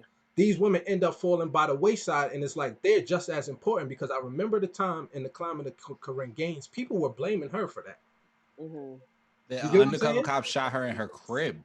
People were Like, blaming people. and they were telling her why she didn't act like Exactly. some certain. Why did She you? has a fucking Right. child. She's trying to protect her fucking child in that situation. Yeah. Yeah. Yep. This shit is tragic, bro. It's like every time like you think it's calmed down, some shit, bro. Right. It's some shit. Like And if it it's like, can't get any worse. here's the thing though, like, and the point I was getting to, like, here's the thing, like, a lot of this shit too, niggas don't even, if you're not really in tune, you don't know. Mm. So when people say comply, it's because they're not in tune and they don't know. Fact. A Because fact. these situations happen. I don't know if this ever happened to y'all. I remember being in Harlem around the corner from Esso's Lounge, right? I'm chilling, we walking. Car pull up, skirt right next to us. If you know me, you know how I get. I drop my bag, I drop my shit. Who that? Right? This niggas Mm. hop out, grab my man up. So I'm rushing the nigga, or whatever the case may be, right? Random car. Dude pulls out a badge, right? Now let's Mm. say I reacted even Mhm. quicker. Mhm. Mhm. You shot a cop. I shot a cop. Yep. Or you put hands on a cop, I put allegedly. hands on a Yeah, cop. yeah, So these are yep. the situations police put us in, Yeah. Facts. Yeah, it's not Facts. us. regardless how you slice it. It's dead ass not Yeah. us. I saw something the other day that like European countries like kind of put emphasis the that their police officers and US police officers hide that. You know what I'm saying? There's Yeah. no undercover vehicles. They don't like in the European countries, they don't really do undercovers unless it's like a real solid case. Right. Facts. But the other day I'm driving my regular car and the same model car of mine is an undercover car. And I've never seen a Nissan Maxima undercover because usually I'm on the lookout for Fords The and taxis, nigga. taxis. You know what I'm saying? They don't care, If bro. I see a Ford, I may not run that light. You know what I'm saying? I might ease up if it's a Ford or a Bro, Chevy. But bro. seeing a Nissan Maxima just turn the lights on, I'm like, damn, these Them niggas niggas, everything now. they That's dead don't because care. Whatever they but confiscate, they that's take, bro. because American policing isn't about enforcing the law. American policing is about creating crime. Yeah. And A we To also fact. them, Yo, to them, just police like Palm, crime. you got to understand the history of shit. I'm about to say where it came from. Where it came from. Policing came from slave patrols, ensuring that facts. slaves stayed slaves. Facts. That's where it comes from. That's where the police shield it was built out of that model of keeping slaves slaves. We're gonna Mm. catch slaves and bring them Literally, back to the it's plantation. always had That's the it's history of police. And you got and as it Wait, with let Marty speak. go ahead, yeah, go ahead. what you were saying, like with foreign countries don't do undercovers. Remember too, like our country has the most people in prison. Like Mm-hmm. it's Yeah. a reason for all these things. Like those other countries don't do certain things because maybe that country isn't built on prison labor. Right. You know, what I mean, that Facts. country isn't built on making money from prison. Right. Facts. Our country, even like the juvenile system, like, and it's not like these things aren't known. They know these things. Mm-hmm. No one's doing anything to fix it. Right. That's just how the country is. Right. That's a fact. And So I what? mean, also like a major industry in our country is exactly what Marty said. We sending people to prison. I Mm-hmm. need a large fucking workforce to give me niggas to send to prison. Mm-hmm. Mm. a fact. Cheap And Now what? labor. that's what Trey was my bad. What Trey was saying just now too about the undercover cop. That's another problem too. When I was saying earlier about the communication and about they supposed to say what they're stopping you for, this and that third. As an undercover cop, the first thing you're supposed to do is actually reveal yourself. So when it comes to situations where undercover, I think I just said an undercover cop shot somebody in their house, they're supposed to actually be reprimanded or whatever, however they're supposed to handle that, Facts. because as you're supposed to announce yourself undercover cop is not supposed to run up on you and act like a normal person. They ain't supposed to. Supposed They ain't Bro, supposed to. The warrant has to be shown as well too. Yeah, so like if somebody stopped me in the street, because it's been like Tracy, it's been times I'm in the street and there's a car and they be like, yo, come here. Who are you talking to? I'm going by my business, and it be cops. They're not supposed to address you without announcing. There was that ass a time where I was like 22, and I dead ass just remember like coming through. I just copped. I'm just like pulling. I'm like walking with my book bag. I'm going under like a little bridge. The cops like pull up on me, like just undercovers. It's just like a cab, and then niggas jumped out, and I just remember squaring up, and they was just like, aha. They laughed. I just always just remember them being like, haha. Nah, just chill. And I'm just like, why y'all getting close to me? Right. And then these niggas is just like, then they pull out their badges like, nah, we just cops. You know, we not looking for drugs. We just looking for guns. And I'm just like, this is not. That's exactly not policing, nigga. This is literally not policing. It's not your job. Wow. My cousin was in Canarsie and he was walking one day. A white van pulled up. They jumped out, actually grabbed him, threw him in the van. And then they looked at him, oh, it's the wrong person. They were cops. It was like, oh, it's the wrong guy. So, fellas, what do y'all do if y'all know somebody that's a police officer? What do y'all say to them? Oh, I know a couple cops. I'll be pressing them, but for the most part, like most of the people I know that's cops, like, I mean, granted they might see this, they pussy. Let me keep it 100 bands. One of the niggas I know that's a cop, he literally told me he was in a style one day. Niggas started shooting. You know what he did? He ran. So I was like, you know what? That's your body. You did the right thing. Yeah. Because somebody would have shot you. Yeah, they're nice. Nah, I don't know no police. Like, I don't have no people. I've spoken. Yeah, I don't know no police either. Nah, I know cops. It's cops. I know a few. They know what's going. They know what's up. Like they not, and they know what's up. And like I said, they know that there's certain protocols aren't being followed. That's just what it is. The cop, all these cops that's in the news, they're not. Well, we know they're not. So we can see they're not followed. So like the cops I've spoken to, I don't know any personally, but I've spoken to some, and they all say the same thing. But I know one personally, right? And he actually has 2 boys. I'm like, yo, what do you tell them about what you do? Yeah. Because the news tell them one thing and daddy comes home and pause and say another thing. You know what I'm saying? So it's like their life for the most part is a contradiction because dad's telling me like, yo, he's going out there to save the world. Yeah, superhero. You know, but the news is telling them like, yo, like if you black and you going to get some Skittles or you going to, you know, or you can even be in your crib. It's kind of like, I bet I'm gonna just stay in the crib and avoid trouble. Now these niggas is kicking down the door. You know what I'm saying? Or if I'm going to my man's crib and my man's living in a good neighborhood and I'm not from this neighborhood, but it's like my second family to me. Like, what do you tell your kids? And he's like, yo, you just tell them that you stay on the right side of the law. That shit is not even accurate. What's the right side? What's the right side? What's the right side? Because like, I don't know. Like I don't know him, but like personally, I'm pretty sure he's seen some cops treat black people crazy and didn't say anything. You get what I'm saying? Seen it though. I'm pretty sure he's heard it. At the same time, it be the black. I don't put it past him that he probably. It be the black niggas. It be the black just what I'm saying. It be them that go hard. You gotta show out for your. You gotta show out for your coworkers. Oh yeah, those undercovers that ran up on me was black, bro. Like I'm trying to show you, bro. Like niggas, bro. This one time I got stopped, bro. The black cop tapped my pocket. I looked at him. I'm like, oh, this nigga fucking, bro. Yo, real nigga had his hand on his hip. After that, I was like, all right, bro, you got it, son. You got it. God, like, I'm like 17 years old. Usually always the black. Like I got pulled off the back of the 46 because I was on the 46 when a bunch of niggas bum rushed the back. And when they bum rushed the back, a black and a white cop came on, and the white cop was like, "Yo, who got on the back of the bus?" Black cop go, "Nah, fuck that. All y'all gotta get up. All y'all get up. Y'all got coming with us." Put us all in the paddy wagon. Niggas was in the paddy wagon like, we don't know this nigga. Talking about me. We don't know this nigga. I'm like, I don't know these niggas either, but like, nigga, we was just all on the bus. Like, nigga, like, I didn't see nobody bum rush nothing. Yo, they really took me to the nigga, I was 17. Like, I was just like, they took me to the precinct, was trying to question me. I'm like, I don't know any of these guys. Like, literally. That's funny. They let me out after some time. It was just like, yo, like, and it was the black cop. Yeah. The white cop was mad, like he really, and I don't fuck with cops, but he came on really doing his job. Like who got on the back of the bus? And if you did get off, like nobody. Like nigga, we kids. The fuck. But again, They don't trying see to us prove as kids. something. They see us as like fucking super predators. The No, niggas be at least The 5'10". most times That's I've what, ever been harassed by cops, I was actually like 17.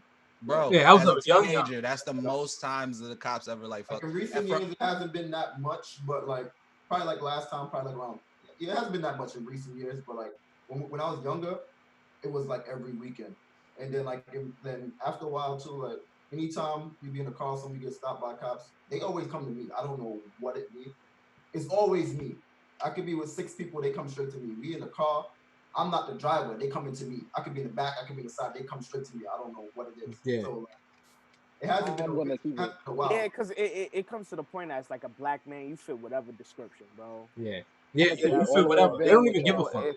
It don't I'm gonna keep it even all the way a matter, band bro. with y'all. Like, them niggas could be looking for I've- somebody 6'5" and you fit this Yeah, description. that's just you. You know what I'm saying? It's I've- just like, damn, I son. have collected a large sum of money from this city by way of the NYPD. I know So a couple people who did. usually, No funny shit. Usually, like as of probably starting when the last time I hit them, I was probably like 27. So since about that time, police stop me now. They'll run my name, and we don't have no more problems. That's 'Cause, hilarious. well, I guess those officers want to keep their job because my lawyer's pretty good. Cops really don't give a fuck because like Palm and Trey know where I live. Yeah. I live in like basically like the hood is over there, but I live in like the suburb area. Nigga, I walked out of my house and undercovers like pulled up on me and like stopped me. And like when they were just like, "Where do you live?" I was like, y'all literally just watch me walk out of my house. Yeah.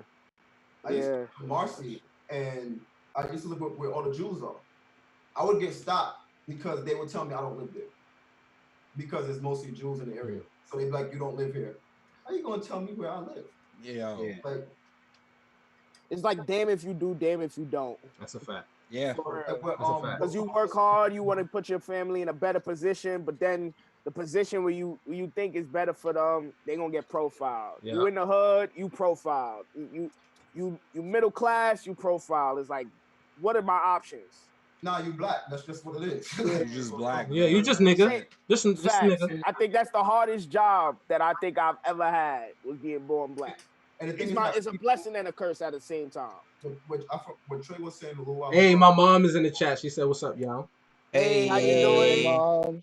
People don't realize everybody has different experiences. So it's people like what Trey was saying earlier. It's people that would still look and be like, "Why you're not complying?" Because we all have different experiences. There's some people that are black that have never been stopped by a cop and they live in the worst neighborhoods. Yeah. So even for them, some people really just don't see it. Yeah. Yeah.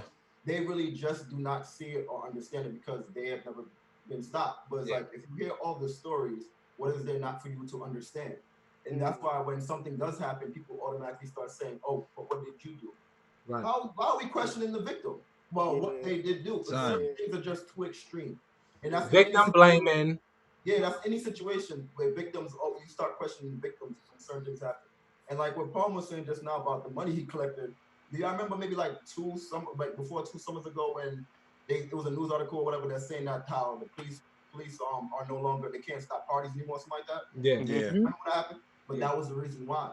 They were getting sued so much about going into people's houses, stopping backyard parties, this, that, and third. They do not have the right to do these things. Yeah. They still doing it though. got away with it. Still do it. We're still doing that shit. And that's what makes it crazy. They're not supposed to do it, but they got sued so many times that the city was just like, they can't keep doing this because they tired of paying out money. Because some people are literally, because like if your party gets shut down, you just say, "All right, my party shut down." Right. There's people who complain and they get lost. There's lawsuits. Because people be getting fines. People getting fines from that shit. And the city shells out so much money in lawsuits, and that's the crazy thing because that's what it seems like. You have to hit them where it hurts. Even that takes a lot of time, but the city shells out so much money paying for these lawsuits. Yeah. Yo, listen, I ain't even gonna lie to you. When it has to do with the NYPD and them doing wrong, they get you that check so fucking fast. Yeah. They want you to forget about this immediately. Immediately. When niggas getting assaulted, bro, a couple niggas be taking a while to get their bread back, though. I ain't gonna hold you, bro.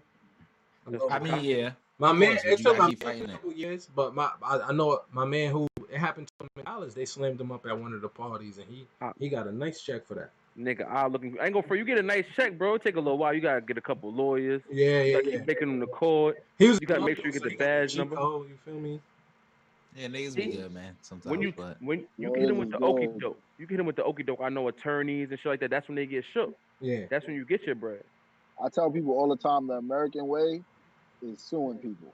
That's a fact. Yo, bro, I've been that's saying it. wake Take up, the, tell I've been niggas saying you gonna that take them to for court. years, bro. I Tell wake them, where's up my every lawyer? day. LA been, Where's saying my that. lawyer? I've LA been been saying fiending. that since I day need to one, speak boy. to my lawyer. Nigga, LA been fiending to take somebody to court. I just dressed up as a judge, bro. Yo, matter of fact, speaking of taking somebody to court, man, I gotta tell a story, man. You know what story it is, bro. You know what story it is, bro. I'll take this person to court, right? Yeah. So, all Oh right, my some God. backstory. Trey hates I've this been story. I've been telling this story for years, but people keep telling me to tell it. I haven't really Yes, told of it in course. details, in like detail, right? So I was dealing with this woman. Well, at this point, we weren't dealing. So you know how, like, you know what I'm saying? You're dealing with a shorty, and then you bump into her at a party. You're like, oh, yeah, she's still fire. Like, you know what I'm saying? And then y'all see each other, and you're like, oh. Natural, the same chemistry is there. Y'all say, all right, we're going to set some time up the link. Set some time up the link. So she linked. You link, we link. You feel me? So she was like, yeah, I want to smoke, chill, da-da-da, just talk and build. I miss you. Cool, I'm down. Oh, I think I know I'm this. down. It's cool. It's lit. I'm down with it. So, and I mean, we chilling. Like, we really, like, all right, this is why the story's so hurtful. Like, we really building. Like, you know what I'm saying? Like, I'm telling her, like, my insecurities, like, how sometimes I poop in my sleep. Vibing. You know? He vibing. He I'm was vibing. vibing. This is the vibes. You feel me? So we done bun dumb spliffs, watch mad Got my son DVDs. open. My son open. Bro, I said Trey I was put. the Let me host. tell you, I pulled He out. was the I host. pulled out all the Fresh Prince DVDs and all in two. I had them. They worked. You feel Nigga me? had to watch it paid in full and all that. Oh, son, bro. Shorty Brought it had her out. socks off comfortable. Bro, Her feet together and shit. and the Yeah, toes man. was nice. You feel me? I'm so. You feel me? Like, yo, why ain't. Why I ain't. You know what I'm saying? Like, yo, it's lit. I'm like, yo, you know what I mean? I'm going to be right back. I'm going to take a piss. You know what I'm saying? So I go to the bathroom and, like, something say, turn around and just check. I don't know why something told me to do that, right? But I'm like, nah, I'm not doing it. I'm gonna go to the bathroom. But I hear shuffling now. So now I'm like, oh shit, what's the fuck going on in the room now? So I go and I peek my nigga. She bent Y'all about to hear the Bag funniest shit y'all full. ever heard in y'all life. she bent over the fucking ashtray, hunched the fuck over with a little baggie, nigga. The legs is all squeezed together, nigga. So she can hold the tray and she got the bag in her hand, nigga. And she like top 5 grocery baggage you ever seen. Trey, hold on, Trey. I got you. I'm gonna do it. Bro. I'm gonna do it. Oh, bro, exactly. Yo, she just picking them up. Exactly. This is what she's doing, bro. Exactly what Cohen is doing. This is what she's doing, bro. Bro, and let me tell you something. So, like, so I'm counting now because I'm like, we had to smoke like 5 spliffs. So I'm trying to give her a little bit of leeway. The toes is fire. That's how you know I'm trying to give her some leeway now. I'm like, yo, she at 5. We smoked 5 splits. We smoked those together. Nah, she keep going. She at 6, 7, 8, 9. I'm like, So you watching her? I'm watching her now. I'm like, now she's stealing. The 5 we shared those. Anything else is stealing. Anything else is stealing. The All 5 the we 5 bun clips together, you if you stealing. take that, I mean, I don't know why you're taking it. I don't know why. Here's the. All right, I'm gonna get to that point. Never mind. Anyway, so she's bagging the shits up, right? And I'm just watching her like she cleans out my ashtray, bro. I'm like, nah, son. Like you're not gonna realize that? I'm like, son, like, if you steal, like, you gotta leave some for the person so you know to be niggas like, will- am I tripping? Yeah. Like, nah, I cleaned that shit last week. That shit good. I said, all right. So Swiping, bro. I go to pee and I'm like, this whole time peeing, I'm like, son, what do you say? You get what I'm saying? Like, Where my clips go? Where my clips Where go? my clips at? how do I approach this situation? Like, so I said, all right, the best thing to do would be to be polite and say, could you give me 15? And I'm like, nah, I was like, nah, I can't do that. Can you give me 15? I was like, nah, I can't. And I was just like, I could trade her. Like I'm sitting here thinking I can trade her weed for my clips. Cause I'm like, I don't even want the clips, but the fact that she's stealing them, they got value to me now. So I don't even want the it's just the principle at this point. Bro, and here's the what was tripping me out was the fact that like, you know when Shorty come through and you lay it out for her, she see everything. You get what I'm saying? Like, I got the liquor, this the herb. So I got like 3-4 flavors like just sitting on the shit. You know what I'm saying? Like, help yourself. You stole Just the being a clips. good host. Hold on. What? Wait. So you're telling me that there was weed Bro. readily available for her to steal, and she stole the clips? She had to take what he wouldn't notice. Yeah, fact. She probably wouldn't think he noticed the clips, Listen bro. to me. Listen to me. That'd have been too much, bro. I'm gonna keep it real with you. If I got 4 flavors sitting on my dresser, right, and you even just go through each of them and take an eighth, I'm less likely to notice that than if I go to my ashtray. That's a fact, though. And I know we smoked 5 spliffs together, and there's only no clips there. Right. Yeah, and it's like she gonna say, "Oh, she cleaned it up," and she did. But to steal it, shit. So so my thing, so this what does she know that you know, bro? Let me tell you. So let me tell you. So I go in the room and I sit down and I just take a moment. I gotta analyze the situation. I look at the ashtray, I look at her, and she looks at me weird now. So I'm like, we have this standoff, like the Diddy shit. Nah, she hit Trey with the "what you doing at my birthday party with a birthday gift at my birthday party, nigga." So I'm like, yo, you was bagging up my weed clips? all the smooth plans I had went out the window because she was looking at me. And she was like, what are you talking about? I was like, oh my God. Oh no. Shit. I said, yo, son. I said, yo, there's no clips in that ashtray.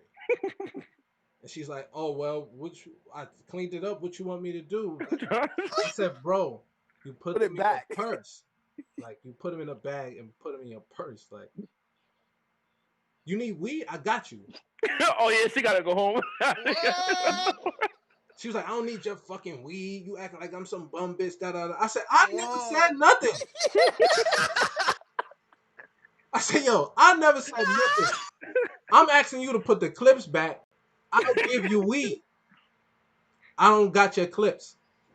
Yo, nigga, you don't even gotta lie at this point, son. I said, yo, bro. I said, bro. I said, yo, I saw you. Like, I peeked through the door. She was like, why was you peeking? It's my room. Why was you peeking? Nigga said you invaded her privacy. Nigga, why you at my birthday party nigga? With a birthday gift at my birthday party, nigga? Now she can't trust you, bro. How you creeping your room, bro? You moving funny, bro. You in your house, in my house, why in you your house, like creeping that? on me? Bro, so like she's laid down, right? So she's like laid down. Yo, hold on. What happened? This happened years ago, and she making me mad right now. Why you watching me steal is so amazing. Bro, so fucking alright, so she's sitting down like sitting down kind of like this. You know how you sit on the bed, your back leaned against the headboard or whatever the case may be. So she pulls her legs back, and now I see the toes again. I'm like, damn, son. Nigga fumble. Mesmerized. She got you with the toes. I'm like, damn, son. And I'm like, what alright. color was the paint on her toes? They was like a lime green, I think, or some shit. She got the neon. She gave you the neon. Because it was summer, so she had the summer colors popping. Oh, she glimmered, my nigga. Oh, she I'm not gonna hold you, bro. She bad. She bad. I'm not gonna hold you. So that's what the shit was like, all right, my nigga, like, you bad, you know you bad. But you stealing weed clips. Something is just off here, right? So now she's, why you peeking at me and blah, blah, blah. I'm like, look, give me my fucking weed clips. I'm going to give you weed. she's like, "Oh, you getting mad rude over weed clips?" I'm like, "I thought you didn't have them."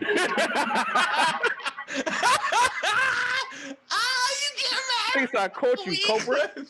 She's like, "Well, she was like, how you know that I don't have weed in the crib?" I'm like, "I just offered you weed like 6 times, son. You really tried to steal the weed clips. Like, some off, my nigga. Like, some off." Now, this how I'm talking, like, some off. Like, because I'm frustrated now. She's like, "Well, I'm going home." I'm like, that's a good fucking idea. Bro, she turns to me and said, "Okay, then call my cab." You I better said, go sell "Yo, the weed. You better you go better go sell sell those fucking weed clips." The fuck? You sell those fucking weed clips and get the fuck out of my house. You fucking crazy thief. But she talking shit to me, walking downstairs like bum ass niggas is mad over weed. I'm like, "Bitch, you stealing weed. Like, Bum get the fuck ass out. niggas is mad Fuck over out of weed. here. You Fuck out of offered here." her mad weed, What are mad you talking about? times. Niggas don't got no money, can't even call cabs. I'm not calling no cabs for no criminals. Like, I'm not doing it. What? Yo, that's like call it like the nigga rob your crib, you wake up and he like, yo, so you're not gonna call me a cab? Well, I'm holding your TV. Like, Yo, Bro. stealing weed wicked, clips. bro. Remember when we oh talked about man. with choices and peace? Yeah. That was one of them right That there. was one of them, bro. That was That had- one of them, like, early on. That had to be like 2013, 2014. And that's when I really started to learn, like, you got to actually like people. Like, to Yes. go out with Yeah, them. You know what I'm saying? Like, you if really I, gotta like if people. I took the time and said, "Yo, there's a reason why I stopped fucking with her. What was the reason?" But you get what I'm saying? I didn't stop and ask myself that. I was just like, And that's like one of the things when we talking. yeah, I think as men, we have to realize certain things. absolutely. And I feel like we allow. I mean, at the end of the day, it's not like we made these things up. We brought it's society. We didn't. That's another thing too. Like when I see certain people say stuff and certain tweets, I'm kind of just like, we didn't build a system, right? Like Right. it wasn't us. Yeah. Like we were molded by it, but we have to actually see what's wrong and stop certain patterns. Yeah. And like you said, you have to actually like people. Having people in your space just because you knew them shouldn't be a thing. Yeah. Shouldn't be a thing. at all. Especially as men, like you can't. It's one thing, like we said, you can't want peace and not do anything to get it. Right. Like so, A fact. everybody says they want peace, but no one's working towards trying to get peace. Right. You can't have peace, but just randomly having sex with everybody. Like that's not how peace. It's not how peace works. Right. You have to actually sit there and say, "Yo, honestly, like everybody." I think that we all talk to ourselves, but be real with yourself when you're talking to yourself. Nice. Before, I told my man and stuff a day, because he hit me up and my man decided that he wants to be celibate, and he was asking me like, how do we do this? Like, how do we go about this? And I was like, yo, I'm gonna tell you right now, it's gonna be hard for you. Like, first thing I want to say, that Friday night when you're not doing nothing and you got your phone in your hand, put it under your pillow. Facts. I just don't do it. Don't wild out. I feel like we make decisions. You know this is a wrong decision. Yeah. So, and like I said, I'm a person. I'm big on having choice. I'm big on decisions. Yeah. So I know for a fact, like I'm big on control. I can't control everything. I don't have control over everything. But the things I can control, I'm gonna control it. So you have to control yourself. And as men, if we don't have control over sexual urges, you don't have control over anything. Anything. Absolutely. So you Anything. have to realize we have to get that under control the way we won't have to experience certain things. Right. And we shouldn't be experiencing certain things as grown men because you gotta just say no. You just gotta say no. to say And you know what's crazy, Marty? To love it, Marty. piggyback off what you're saying, like, and when you get to the space that, like, in this space, to where it's not about sex, it's about liking who you spend time with. Sometimes you'll just want to spend time with a lady, and you'll tell her no, and she won't understand. Yeah. You get what I'm saying? Like, and I think that comes from the times as well, because everything is so transactional. I'm doing this, so I need to be getting this out of it. And this person is doing this, so he wants this from me. You get what I'm saying? So it's hard. Like, it's not hard because when there's peace, there's no debate when there's peace. I think it's a hard thought in the beginning. Yeah, it's a hard thought in the beginning. Mindset is a hard Yeah, thought. like getting here is the hard part because it's the setting boundaries part. Because you care so much about people and you don't want to lose people, but you got to understand if people don't respect your boundaries, those are the people that are you're meant to lose. You get what I'm saying? And we try to hold on to these people because we've had relationships with them for this long, but as you become an adult, you have to know what makes me spiral, what pisses me off, what gets me to certain points, and you have to completely axe it.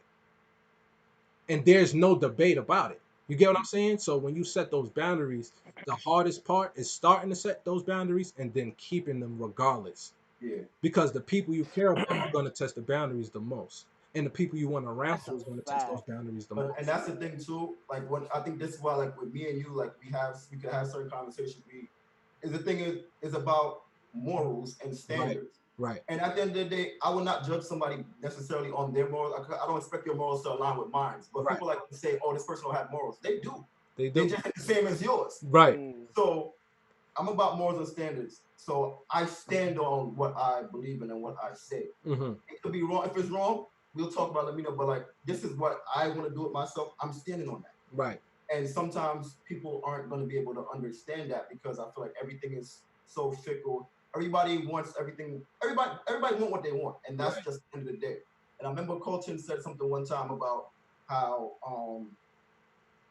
sometimes you don't want to do something, or you don't want to be somewhere, or you don't want to see somebody at a certain time, and then when you do it, and then you're not in a proper space or mood, they make you feel a way about it. And I Right. was telling Colton, like, we got to realize everyone is selfish and they don't want to acknowledge it. Right. I can say I'm a selfish person in terms of I'm selfish with myself. Yes. I don't give myself out to everybody. Right. And so the thing is, people don't want you to be selfish so they can be selfish. Mm-hmm. And that's all it really is, because everybody just wants what they want.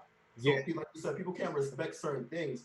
You don't necessarily. That's just what it is. They're telling you who they are. Yeah. Absolutely. Especially when the expectations isn't your reality. Yes. That's when you Yes. see that shit the most. Right. Like whatever expectations they had, you don't live up to that. It's like you see the true side, their true feelings, their Right. true emotions. Right. So I Nah, that's a definitely agree fact. with Yeah, that. because Nah, that's a fact. go ahead, Cole. Go ahead, Cole. I've just realized that there was a point where I just had to realize that there's certain boundaries and things that I do accept and don't accept, and it's like I have to just stand firm on those things. You Yeah. get what I'm saying? Facts. So it's Yeah, like you gotta stand on the your second square. that I realize that if I like something that a lot of people don't like, I don't give a fuck if they don't like that thing Yeah. that I don't like. It's You some get what I'm shit saying? like The that. same Once way. you tweak your brain that way, bro, it's K from there. So at the end of the day, it's just like I let it be known like what I do like and what I don't like, and Yeah. then like it even comes back to like just like what you're talking about with like actually liking people. Like if Mhm. you're gonna be in a relationship, like you have to realize that any type of relationship, friendship, mentorship, like fucking employee, boss type thing, like it's just like there has to be a level of boundaries that you always have to set. And like if that standard is not met, you get the fuck out of there. Yeah. And like I feel like a lot of people try to lie to themselves or lie in certain, especially like men, like a lot of the time, especially Right. like they think like I gotta have as many girls as possible, and they not even thinking like, oh, I'm just lying to everybody right Right. now and hurting everybody and Mhm. gonna put this trauma on this person that's Yeah. gonna go on and keep living, and I don't give a fuck because that's just how I live. Yeah. It's like you just gotta be yourself first. That's it. Like nigga, sometimes you don't need a relationship. Just be yourself. Yeah. Then you gonna figure out what your boundaries are and shit. Yep. Then you're gonna meet people, you're gonna set them boundaries, And they're and gonna they're gonna have respect to it. fucking follow it and respect Yep. it. You get what I'm saying? So And I think the hard part, really, just going back to like beginning and setting boundaries, the hard part is when you start to set these boundaries, there'll be people in your life who are not used to you having them, right? And what ends up happening is you'll start to be villainized for it. They're changing. This person is different. And even when you meet new people and they have expectations of you, you'll be villainized for it. So the hardest part starting out is just taking those punches and saying, okay, well, if this is what I gotta be to feel good, all right, because Don't conform though. yeah, you get what I'm saying? Yeah, It's just like yeah. you can say no and you don't have to answer why. That's the reality about most. That is the valid thing to where people don't understand that. I don't believe in that necessarily. Like I would do it in certain cases, but I would tell people you don't have to explain yourself when you make a decision sometimes. Right. Because you got to understand, people want you to explain certain things, kind of just like, why you want me to explain? Because it's not like it's going to change necessarily what's going on. Right. If someone told you no, it is no. It is no. It is no. That's it. My thing is, if someone tells me no, all right, cool. If you try to force somebody to do something or force somebody to like let's say for somebody to do something for you or this, that, and third, it's kind of just like, why do you even want it anyway? They said no. Why do you even, if something is not genuine, why do you even want that? At that point, it's manipulation. Yeah. At that point, it's for power. You know what I'm saying? So A valid point what Colton said too about when he's like about having sex with so many women, this not having women is society has it to where like men believe this, just even if you don't realize it, you just believe your value is in women.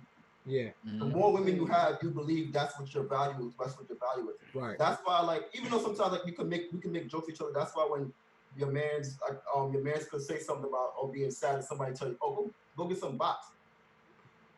That Fuck that gonna do? Situation. That's not gonna do nothing. That's not gonna do nothing. You have to understand, like, momentary happiness. Yeah. Right. Yeah. It's not even, and that's the thing too. What I mean, what is it called again when you have sex with somebody and then you tell your mind? Post nut clarity. Yeah. There we go. And that's the thing, is kind of just like, nah, you was clear before you did it. Like, Facts. Stop making an excuse. That's why. And You that's already why, knew. Be like, yo, just rub that shit out, bro. Like I tell people, period. I urge men like that. I know sometimes like, yo, just go celibate. Yeah. And everybody be like, yo, nah, I can't do that. I'm just like, you can't do it because you don't want to do it. But I believe, like, based on the stuff that we say to each other, I believe sometimes you should just be celibate. Yeah, shit opens your mind, bro. Just you find self. And focus when you focus. You find self. You have to know who you are. And the thing is, I believe in, like, for me, like I said, my man's called me the other day. We was on the phone on Friday for like 2 hours. Like, we don't like, I have friends, like when you say like Trey was like, you set boundaries, and sometimes people can't, like, if you could see people that you see around me, everyone kind of says the same things about me, but the thing is, I really stay to myself. But there's my friends necessarily you don't really see people like say something different about how I am. Mm-hmm. Like, I might say to myself, but my character is the same to it. If you need me, I'm there. If you need to talk about something, I'm there. So sometimes I don't talk to everybody all the time, every day, every other day. But then when we talk, it's like nothing changed. And I feel like that's how friendships should always be. Right. So my man's, we had a conversation about celibacy and everything like that. And he asked me like how long and I told him like, I don't ever actually realize how long, because I do it often sometimes. And I don't realize, like, it was one point where like I didn't realize how long I was celibate until I had a conversation about being celibate, and I sat down to my time frame. It was a point in time. It was like maybe like 2 years ago, maybe like I was celibate for like a year and a half and didn't know. Mm-hmm. I was just, and then one of my men was like, "Yo, how do you do this?" When he's like, "It's not like," he said, "I actually see women always trying to talk to each other." I'm like, well, what does that have to do with who I am? Yeah, exactly. That doesn't really mean anything to me. Like, yeah, I had my time, I had my fun in life. Yes, but like, I had a blast. I don't see who, like, the way people view me, the way people talk about me. I don't place that in terms of necessarily women that are attracted to me. Right. That's not who I am. Right. So like, and also like, I feel like when it comes to, we have to realize too, when it comes to sex is one of the easiest things you can get, and that's not like a disrespect to anybody. You can get some sex by accident. No funny shit. A girl could tweet one thing, dudes is offering sex all day. Like, you know what I mean? Like, sex, if you look at the timeline is all sex. For what? Yeah. And it's just like, sex is a personality trait at this point for people. Like, so shit. My thing is, if something like that is just so free, why are you basing who you are around that? Yeah, it's just the funny shit about what Marty's saying, yo, that shit the same shit happened to me, bro. Like, I've never said, yo, I'm celibate. You get what I'm saying? It's just like, I'm just taking time to myself. I'm not thinking of it. And you know what's crazy too is a lot of people like, they think about sex so much that doesn't make sense. You get what I'm saying? So for example, like, I remember one time, like, just during this point in time where I just really didn't want to deal with anybody. I just wanted to be by myself, bro. It had to be like 2016, 2017 era. And she's like, yo, I want to see you. I want to hang out. I want to do this to you. And I'm just like, I'm straight. You know what I mean? I'm just going to chill in the crib and watch some movies or whatever the case may be. You know what I mean? I'm good. But, you know what I'm saying? We could chop it up, talk, FaceTime if you want. She's like, oh, you don't want me there? I was like, now you look at it as crazy, bro. It's a foreign language, bro. It's a foreign language. That's a regular thing. Because you know why? Because you know they why? look at it Because as a curve. certain niggas be fiending, bro. So Yeah, you doing that, it's like, That's oh, this really nigga, it. you Yeah. different. He different. He probably got a girlfriend on the low. Like, yeah. And the one thing, of you the know, weird shit. what makes it worse though, in all honesty, I don't even want to say it's not like people might misuse it, but like in all honesty, what makes it worse is that makes people want to be more interested in why. Because Oh, that's a you fact. can't, Yeah. you like what And you I can't don't, That have. ass. and so I don't want to say that to it because I feel like that will cause some people to try to manipulate people with it, but Mm-hmm. that actually makes people want to sit down and say, okay, but why you like that? Or Right. like, 'cause Yeah, that's a people fact. are used to rejection. And Mm-hmm. it's not even being rejection. It's me not even saying, rejection at all, bro. like, I put myself in a space where I'm not participating in certain things because that's just not what I'm on right Right. now. And for me, sometimes it's like, if I'm in a situation and then it's over, I automatically go celebrate. It's not a thought. I just do it because I need to take this time to say, okay, Right. boom, what did I do wrong? What did Mm-hmm. you do? How You can I need fix that time. and I need that. And I feel like people don't do that. Mm-hmm. And it's not, at the end of the day, everybody's different. Different things work for different people. But I feel like we need to, especially as men, we need to take time to think to ourselves, like Coach said, in order for you to be yourself, that's the problem. People can't be themselves because they don't think and they don't know who You they don't get are. that time. Mm-hmm. Yeah, so you need to take away certain things that we follow, that we believe, that we grew up on, and say and look at yourself and really say, this is not who you need to be. Yeah. That's a Like, fact. I do believe there was like a period in my life where like I was around like a lot of people that like just always told me all the time like, oh, you don't got a girlfriend yet, you don't got a girlfriend yet, and this and that, and man, like next shit. And I just always remember just being younger and being like, nah, I don't need to take the time to really do that shit. And when I got older and I did start like fucking with girls, I realized I got lost within that world. And then, Right. like you said, I took a time where I was just by myself, just doing shit, like and dancing and enjoying shit that I love. Mm-hmm. As time passed, just like you said, one of the homies is just like, yo, I ain't see you going on a date in mad long. And I realized like it's been like a year and some months. And I was like, oh shit, like I ain't do nothing and like besides like shit that I fucked with and shit that I liked for a Right. very long time. And I just found out like through time, like it's fine to just not have mad shorties. Like it's It's like perfectly fine, honestly, bro. like it's perfectly like. Of course, it feels good for girls to want you, but at the same time, you don't need them to You don't want you. need it. Yeah, Like you don't niggas need be it. feeling like they need chicks to want them. Like so And then they niggas get. be Can I add? Go ahead. go ahead, bro. I was just gonna say it's just because like I think what happened with me in that time of just reflection, I found purpose, right? So when Mm-hmm. you have something that I'm on this path for this reason, and this is like what I have to do in life. This is a different level of I got to get a new job. No, no, no. This is purpose, like why you're put on this earth. When you get that calling, and you ever get to that point, you got to answer that call, and automatically your soul is going to answer that call. You get what I'm saying? And that's what happened. It was an immediate switch. It was like, oh, this is what I got to do. And the fact that, you know what I'm saying, in the meantime, of course, you go out, you have a good time, you meet women, and they're just like, oh, I want to do this with you, I want to do that with you, and we can hang out. And it's like, oh, you cool, we can hang out, but it's not going to be on that level. And it's like, oh, Facts. why not? You know what I'm saying? But it's like, look, you feel me? When it comes to sex and relationships, that's a commitment, right? When it That comes to ass. purpose, that's another commitment. You get what Mm-hmm. I'm saying? And you have to move in your purpose first before anything outside of that could ever work. Because if Now, this is not going to work, that's not going to work. Yeah, now but she gonna say off rip, you got commitment issues, bro. Come on. And you know that. Like, come on, bro. I know that. nah, but I Yeah, I think know that. a lot of people got like are in a lot of checklist relationships. Mm-hmm. Like this is like a token. Like, all right, I got a good job. I got this. I got that. Maybe So it's I time for me deserve to settle this. down. Nah, bro, Yeah. you know, But like it don't you. even. Sometimes it be even more harsh than that. It'd be like I got this, I got that, so now I need this, I need Yeah, I that, I feel like need I'm this, missing I a need person to that. share it with. Nah, I And It's don't then like, know. like they get with people that check off like 2 things out of the 5 things, right? And then Yeah. they just haunt them for the 3 things that they don't have for the right. rest I of the feel life. like too, people don't get with people for people. They Facts. get like Yes. based on what y'all saying, they get with them based off of, like you said, a checklist or what you deem, what you think you want, this that, and third. But Right. really, and that's another reason why I say I feel like, man, you should go celibate sometimes, because you can sit there if you actually can control yourself. Like I said, I feel like as a man, You can't Should have be able control of to. anything in life if you can't control your sexual urges. So That's a fact. if you can get up, if you can say, okay, boom, you can control that, and you get to know people this and third. When you withdraw sex, you're not having sex.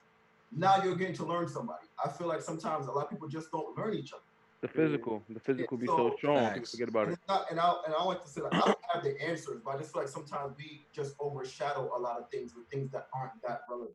Yeah, sex is cool, but it's a lot more important things There's in so much more deal with. important things. You know what I mean? So I feel like we just ignore a lot of stuff, and that's what it is too. At the end of the day, we ignore a lot of stuff because you just you know what you want or whatever the case is, and you just go with that instead of looking at who a person is. Yes. And you can say, okay, you know what, this person's not even really for me. We don't align at all. Or you can say, you know what, this person is probably good for me. And that's another thing too with the whole good people, good girlfriend, good boyfriend thing.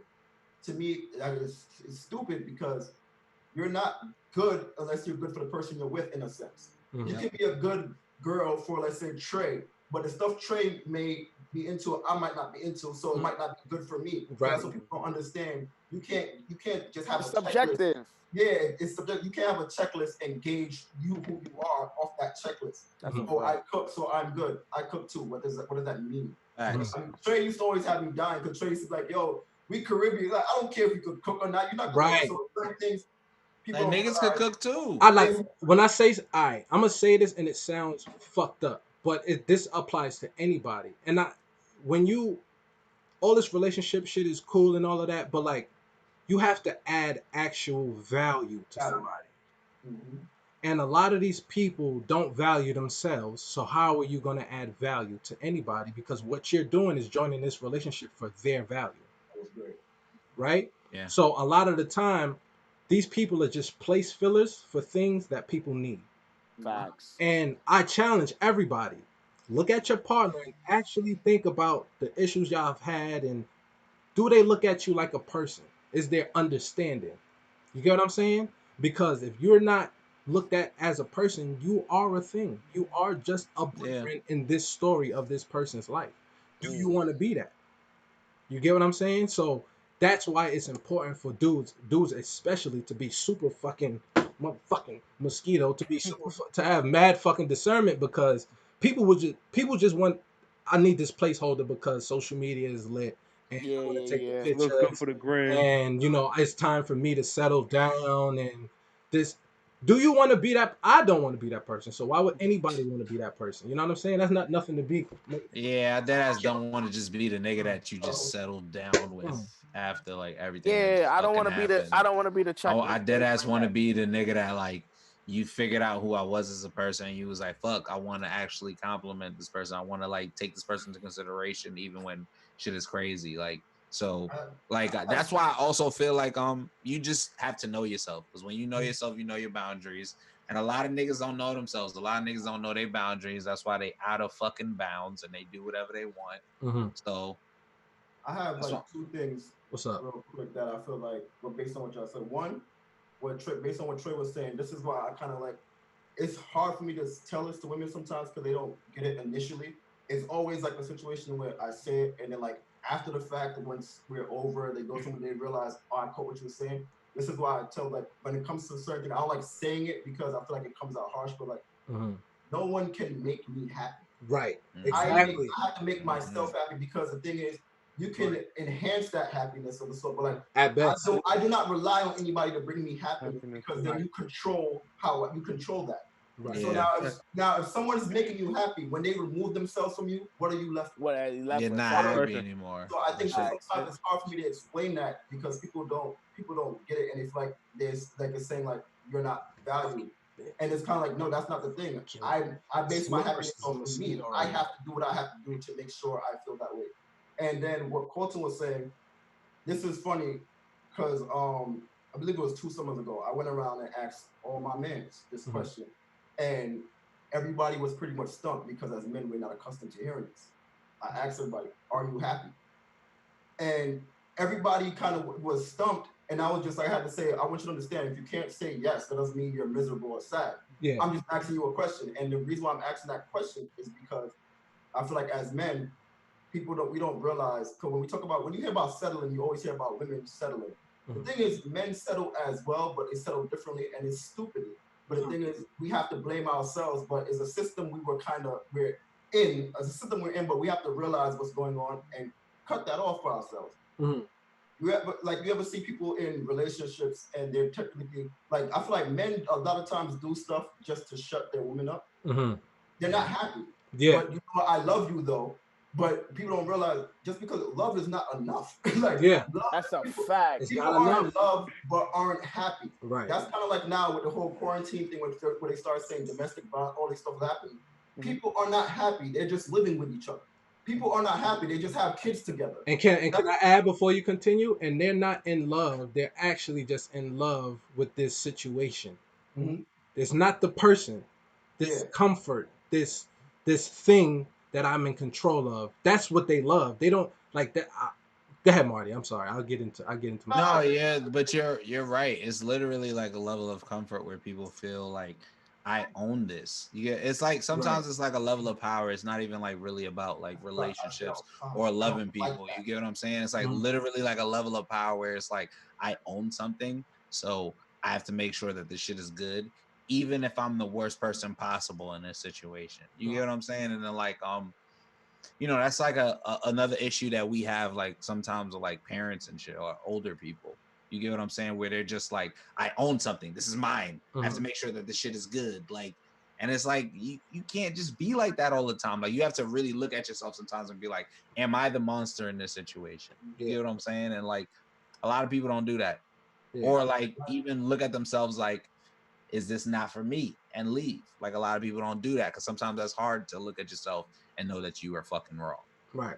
Yeah, that's one of the toughest things. And I don't like possessiveness at all. Like no, I don't like I'm not an item. I don't belong to any like so like certain that's why like sometimes like on Twitter like you'll see me say stuff like, oh, y'all don't know how to use words again. Like because like women tell me all the time, like people I'm cool with like, yo, you're a little person, like what are words? Yes. Words are little like so like I'm very like so I don't and the thing is I like to think before I speak. So sometimes like you can ask me something and I'll be like, yo, I'll get back to you. Or like in a moment, because I believe I don't care if it takes 10 minutes, it could take you 10 days. Like I don't believe that we should just be saying stuff, especially in relationships. I don't believe that you should just be saying stuff because of the heat of the moment. Right. Because I believe whatever comes out your mouth, you have to stand on. You got to stand on it. So I feel like sometimes a lot of people say stuff out of anger, and then they try to say, "I didn't mean that." Nah, you meant that. You meant that. You meant that. So the difference is, so when people apologize sometimes. People apologize not because of what they said or what they apologize because they realize that you know something, now that you know how they feel, or some people just apologize because they feel like it's the right thing to do, but you're not sorry. And that's just like some people forgive people, or they say they forgive people, they still throw stuff in their face. They just forgive that person. So that's why people need to stop using words that they do not mean. Don't say stuff just because of the relationship. If you need to take some time to think about what you have to say, do that. I would rather, like I tell people all the time, I would rather sit here and collect my thoughts than just say because people have the whole communication thing and realize at the end of the day, communication is not just blurting stuff out. No. Can't force something down somebody's throat. Yeah, so like take time to think about what we're saying. And that's another problem. I feel like we just don't take time to think about what is being said before we say it. We just hurl stuff out because of that heat of moment. And that's why you say stuff you don't mean in the heat of a moment. But now you have, as far as I'm concerned, you have to stand on that. Yeah, you got to stand on that. I'm very big on words. Yep. I'm very big on words and more. Words mean things. Stand on whatever you said. Oh, absolutely. Like, and Palm knows he laughs at me because it, but like people say things to me, and I'm not gonna fuck with you after it. And that's gonna be that. There's no coming back from certain shit. You get what I'm saying? Because there are certain boundaries that you have to set for yourself. If you don't set those boundaries, people are gonna continue to cross that line. Now, it don't matter if it's a fucking cousin, brother, mother, father, whomever it is. If it's a harsh boundary and they cross it, you have to be aggressive and keeping your boundary. Now, you can warn them the first time, I'm sorry, listen, you know what I mean? You might not want to cross that line, you know what I'm saying? The second time, though, it's like the third time is going to be ugly. So the second time, you got to tell them, listen, motherfucker, I'm telling you, this can't happen like this. You know what I mean? Third time is when, look, I don't got no more to tell you. This is good, dude. I might really be an anti-hero because that like I feel like I was just put on this earth to punish people. So I forgive you in a heartbeat. Because if you do that shit again, you're just gonna feel the wrath. And that's after you feel the wrath, you'll learn that shit might not have been a good idea. Right. No, to me that's fine though. Yeah. Because that's what I said. Because to me, like, I personally believe I'm a very forgiving person. I forgive people before they even say sorry sometimes, but it's not. It's more so because of, like I said, it's about having control and being at peace for me. And then, and sometimes I like saying it because peace means something different in different situations at times. So it's hard to kind of like elaborate on what it means because it means something different to everybody else. Right. To me, I forgive people because I refuse to kind of like hold certain grudges. So I can forgive very easy. Like I said, I forgive people before they even say sorry sometimes. But me forgiving you doesn't mean I necessarily say, "Oh, I forgive you," whatever. But like I really get over situations kind of fast. Like I just like, you know what I mean? But like you said, but you were forgiven, but you do it again. That's a different story. Facts. Like, because once you're forgiven, we can have the conversation of like, okay, boom, this is what you did. Okay, but I look at how I play a role in situations. Yes. I think that's why I feel like for me it's so easy for me to forgive because I don't just say, oh, this person did that, this person did that. What did I do to actually cause that as well? I look at my role in a situation. And I feel like a lot of people do not do that. Everybody. So like I could get up. Like there's people who like they heard a story from somebody and they come to me with it, whatever, and I tell them the story, but then my story, my person might be at fault. But sometimes I don't depend on I don't just throw people under the bus sometimes. I say, you know what, this is what I did, and this could have caused that. Yeah. You know what I'm saying? So like, I think that's why it's easy for me to forgive at times because I look at my role because at the end of the day, we all play roles in situations. People like to act like they just always. Not saying that you did something bad, but you still played a role. Right. Whether it's something you entertained, whether it's something you did, but sometimes you wasn't supposed to do anyway. Yeah. So I look at it like that sometimes. No, absolutely. Because I learned that. That's a fact, and that's why I can barely get mad at people, and why I always tell people like I'm not necessarily mad at you. It's just, you know what I'm saying, the situation is just kind of interrupting my piece. It's gonna take a second for me to get back in that square. That's it. And I can't be mad at you because if this person has pissed me off before, right? You know that person has the capability to piss you off before. Now, if you allow that person back in your space and they piss you off, how can you be mad at them for pissing you off when that person has shown you who they are from the beginning? Facts. You know who they are. So you gotta just accept people for who they are and understand where they stand in your piece and what role they play in your piece, if they even play a part in your life at all. I love all my it's a difference. I have friends and I have people that's just my mans. Like my friend, I love all my friends. I love all my mans. And I've told them all this before because sometimes we have conversations. Like one time we had a sit down about, okay, you did this, that, and third. I ain't like this. Like, so sometimes we try to do that to where we get stuff off. So like, and I told them at one point, like, I want y'all to know that to me, as far as I'm concerned, there's nothing that any of y'all would do that would surprise me. And that's positive or negative. And I believe that because I feel like I look at everybody enough to kind of study who they are as people. So it's some people who like might not be my friend, but you're my man. But if I hear something wild about you, I ain't surprised. But that's why I tell my friends sometimes do not bring new people around me because sometimes it'd be people who brought somebody around. Yes. I don't we can all chill, but like I don't. That's why like I said when at y'all party in the summertime, me and Colton spoke on the side, whatever. I remember because when I had my party, Colton had hit me up, and I think tickets were sold out, whatever. Colton had hit me up, whatever. I was like, honestly, when I have parties, sometimes, like I said, I don't have like parties to where I want like 300 people there. I keep that as because I want a certain amount of people around to where everybody has fun. Yeah. I was like, some people who in my head, I just leave tickets for on the side mentally. Yeah. Because I know sometimes some people just don't want to buy tickets, whatever. So if you reach out to me, like, I rock with you, you good. So there's very little people that I actually rock with, but I look at people's morals. And then not for nothing, it's people who I'm cool with. Like I done got background checks on people. Like right. No. It's a fact. That's a real thing though. You have to. Who's this? So like anybody so if there's somebody I met in the last 7-8 years, we had a mutual. So somebody had to vouch for you before that's a fact. Got to say you my man, so you my friend. Somebody had to say something about you. And sometimes people say like, oh, I'm anti-social this, that, but I'm just like, nah, I don't like you. I don't get me wrong. I think everybody's weird. We all weird in our own ways. We all strange, but like I feel like people are just weird, and I just do not want certain people around me. Right. And if you look at the past 2 months since we've been in the crib, we done seen. We done seen.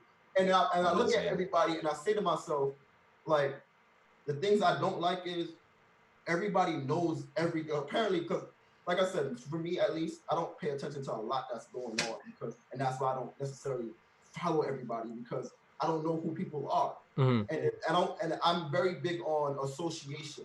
The smallest things associate you with people. Yep. That's a fact. And it could be deadly because niggas grew up in the hood. And I feel like that's like, just to pick, I'm gonna let you keep talking, but like, just like, as a nigga that's not a street nigga, that grew up around street niggas, that like, just most of my niggas around me are street niggas, like, I always knew association is dangerous as fuck. Fucking with the wrong people, my nigga. Nigga take a picture, post on his gram. Now nigga post the wrong nigga, the wild nigga in your hood, take a picture with you, and it's on his gram, and niggas looking for him. They looking for you, nigga. That's your man's, I'm gonna catch you. I always need to disassociate from niggas immediately. Always stiff arm. And here's the thing. Here's the issue I ran into recently too. So for me, what I've been doing, like, I disassociate from people, right? And I tell people I'm disassociating from this person. Y'all deal with them however you want to deal with them, right? But there's a level, right? So, you know, you move away from people, but everybody, you get what I'm saying? Like, at some point, if you have no discernment, I can't even consider you a friend because of who you friends with. Facts. You get what I'm saying? So you might not have ever done anything to me at all. But because of who you affiliated with, I will never ever be your friend. Just for strength. Because for me, if you can laugh with certain people and play with certain people, knowing their history, that says a lot about you. To me, I don't know how y'all feel about it, but that's just how I feel. That's a fact, though. Me and EJ, like, EJ is my dog. Like, me and EJ, everybody used to laugh at us because RBS will have a party. If we take, like, we have a thing where, like, we always say, damn, we don't have enough pictures with our friends or whatever. We take a picture, you know, like your man's coming picture, people that, and then somebody that knows somebody start happening. Me and EJ walked out of photos just to make sure we didn't get in pictures with. That's a real thing, though. Yeah. Like, if I would not know you, I would walk out of a photo. Right. That's because, and the thing is, when we say you got to understand people are weird, people, like you said, people will sit there and make up association. I've heard people say they related to people I know. I've heard people Trade's cousin. Yeah, it's like making stuff up. So it's just like I make sure I'm not associated with none of these people. I don't know you. I am good. Y'all all widows, and I don't like it. Like when I actually see stuff happening, I'm like, I don't like when everybody starts pulling the oh, this happened, or I knew this. It's kind of just like, dog, you mean to tell me everybody knew something and nobody ever said anything about it? And that stuff like that rubs me the wrong way. And that's like, this is why I'm happy I'm the way I am. Yep. That's crazy because recently with the whole, situation, everybody had their own story. And then it's like, damn, so you knew? I didn't know shit. Like, and you knew. Everybody had like, yo, bro, I heard that a while back. Yeah. So everybody heard something? People do that to fit in to tell a story, but it's kind of just like, nah, you sus too. Yeah. Because I hear people, everybody knows something, but y'all all still socializing, but y'all all still supporting certain stuff. Yeah. It's kind of just like, nah, y'all all characters. Y'all all weirdos too. Yeah, that's why I said what I said too recently, and niggas went in the frenzy over it, and I didn't give a fuck. Like, yo, it's too much corny energy in the city. Man's got upset and claimed all the corny for himself, and then went and cornied up some more. And it's just like, dude, it is what it is, my nigga. We in a fucking climate where it's too many corny niggas, and somebody got to get the fuck out of the way. That's just is what it is, bro. That's the climate we in. Niggas can't just be occupying space because of cool anymore. That's not acceptable because you see what the cool niggas is doing. Niggas gotta have principles. Cool. Niggas gotta have principles. That's all it's about. Like, niggas have to actually have principles. And y'all know how it is in social media. If the masses say it's cool, they think it's cool. The sheep run with the sheep, bro. That's what we going. Like, we on this podcast and we have these conversations, but we think differently than the masses, my nigga. Yeah, see, now it's These back to niggas niggas think not having their own thoughts, nigga. These niggas think it's cool. We think for ourselves for the most part. You know what I'm saying? These niggas think it's cool. I can't fathom, like, operating in society right now and not being self-aware. Because society is fucking insane. And to see the shit people saying and doing, bro, is wicked. Yeah, it's like the court of public opinion, bro. If Oh everybody yeah, shout rocking out with to that it, last episode. I mean, if everybody feel like that's the wave, and then the minute you stand out, they looking at you Oh, like this you the nigga's a weirdo. weirdo, bro. yeah. Oh nah, this nigga got this nigga got an opinion, bro. Speaking Fuck of that which, nigga. you see how many niggas I done called out over the years, and niggas come at me, and then guess what happens? What done happened in the past 2-3 months? Yeah, I'm gonna keep it a band. Sometimes you be looking like the villain, bro. You'll say Exactly. something. I ain't for you'll say something OD truthful, and niggas will attack you. I'm like, yo, I want to say, I agree with the fuck he's saying, but the backlash is too much sometimes, bro. I You see, can't. I'm gonna keep I'm it a not gonna hold. band. Like I no, I feel I'd rather you. you be the hero, nigga. I I'd rather feel you. you be the That, hero, but I nigga. could take it. I could take it You, because I it's know you like could. We had I this don't. We conversation, had this nigga. convo. I don't give a fuck about nothing these people saying. The reason I said what I said is because I sat down and I thought about it and I said, hold up, what does that thought even mean? Let me do some research on this real quick. All right, cool. And that thought right there is a little bit off. Let me fix that. Blah, blah, blah, blah, blah, boom. All right, that works. You So see you some research can't on necessarily live. come and pick at my shit. I already. Laugh, son, 'cause And I don't certain know what's niggas, going on. I don't be knowing what's going on. So sometimes I just see something like I'll just laugh, but I don't be knowing what be happening, son. Bro, and it's me crazy. neither. That's the crazy part. You'll see that shit. A lot of niggas won't even do that research that this nigga Trey did. Niggas will be like, oh, now this person right there, nah, that person, I fuck with that person. He always talking some real shit. I'm Right, gonna follow what that person's saying. right. That's how it is all the time, Right? bro. Like, That's how it is. Like just recently, bro. On mamas. It happened today, my nigga. So we put out an episode recently, not recently, a little while ago called Planned Parenthood Friend of Foe. Oh Interesting yeah, oh documentary talking yeah. about Planned Parenthood's hand in eugenics. If you haven't seen that episode, go check it out. We broke down a whole documentary about Planned Parenthood, right? That's for the update, right? Yeah, sort of update, right? So this is what happened, right? So some shorty was like, "Oh, but Planned Parenthood has been here for black people," and I was just like, "Nope." And she goes off, "Oh, this is why black men don't support I black hate women," and when da, da, da, niggas oh da, do my da. that. This god, nigga bro. Wordsmith is a fraud. Rah rah rah rah rah. An I article hate when drops they. today. Niggas is charged with fucking what, taking money and bribes for selling body parts and baby parts. Yeah, they was taking like dead baby That's what parts for the happened. stem cell shit, and they was like Same selling shit we were saying in like the trafficking documentary. dead baby parts basically. So it's like people attack people without even doing the extra research. It's like this is just what I But think. even when we brought that point up, we talked about how the lady who invented it just hated black women. Like literally, like she just was all for like just only white women getting like that help and like not really caring about black family. It was to like control the population. Like it Yeah, was some crazy shit. Like yeah. so Every time I hear stuff like this, all I have to say is Marcus Garvey was right. So I'm like, Yeah. they really didn't want to listen to my man's like, yo, man. Jamaicans be trying to tell you. except That's a they fact. listen to Caucus Garvey, Sean King. Marcus Garvey is All right, so what we crazy. usually do to end this shit, we going, son. We've been talking for a minute, my nigga, because this convo is Oh wow, I fucking didn't realize. amazing. We've been on this. I just checked just now. That's why I'm like, holy Oh, well, shit, it's man. almost I 10:30. can't front. You can ask Don, bro. By now I'm in my second hour of sleep. Yo, son, I'm that's dead. wicked. So we usually end it with some final hate, final love, whatever you want to show. So I mean, start with Colt, go to Palm, and then what's a good guy? Then Marty. My final hate just gonna be for the people that just can't sit with themselves. Like I just that's what I need you to do. Just like sit with yourself. Think about who you are, think about the shit you like, think about your next moves, think about your past moves. You know what I'm saying? Like just feel your emotions and shit. Like some people be like really they gotta get over themselves and like read the room sometimes. Like and I feel like niggas just meditate, listen to music, like just sit with yourself. And like don't even hit nobody up. Because I know it's hard now. Yeah. But that's just sit with yourself. That's it. Palm. I'm gonna stay true. I'm gonna stay true to the anti-hero that I am. Look dead in the camera real quick. Hey you. Hey you. Yeah. Yeah. I know you see what's going on. We're gonna catch you. Waiting for you to come on. You're gonna have to come outside when the corona leave. You've been in the house.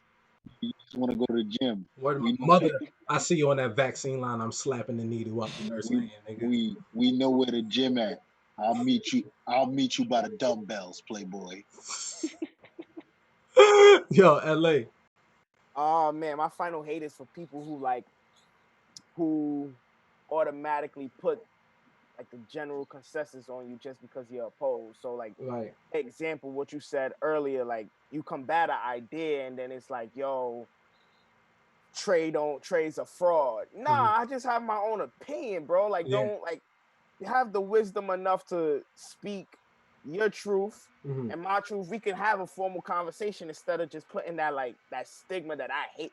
Because then it's like, yo, you trying to rally up the troops, you trying to get the pitchforks, you trying to have social media look at Trey in a different way, or have me like just because I don't agree with you or I have information that you may not have, why not be accepted to other perspectives outside of your own? So I hate that shit. So I stand firmly with that. My man Don. My final hate is for people that use your past against you. And that's that on that, bro. I ain't going for it. I gotta keep it just like that. Niggas about to diss you, everybody, and take to no existence, bro. I feel that. Nobody gonna exist no more. My final hate, I just want to say Marcus Garvey is right, and if we would have listened to him, we wouldn't be having people ordering jerk chicken with white rice. Fact. I done seen niggas order oxtail with curry goat, bro. So I can't even fathom that. Garvey, and we would have been good. And if you take anything away from this entire conversation, I just want talking to the men. Remember the one thing I said: you can't control anything in your life if you cannot control your sexual urges. Facts. Remember that. Facts. I don't got no final hate. I'm gonna repeat what I said. No stands on its own. That's an answer. Why is optional. Make sure you set your fucking boundaries, stand on them shits, and don't let nobody knock you off your square. Your piece is your piece, and nobody can take it unless you let them. That's all I got, man. And we out of here. Yo, hold up. I got one more thing to say. Like if you from the hood, you gonna understand this. If I got smoke for you, I swear to God, I'm handing out Newport shorts. These ain't even 100s. You don't gotta run from it. You don't gotta run from it. All I want is 5 minutes. I don't even want 6. All I want is 5.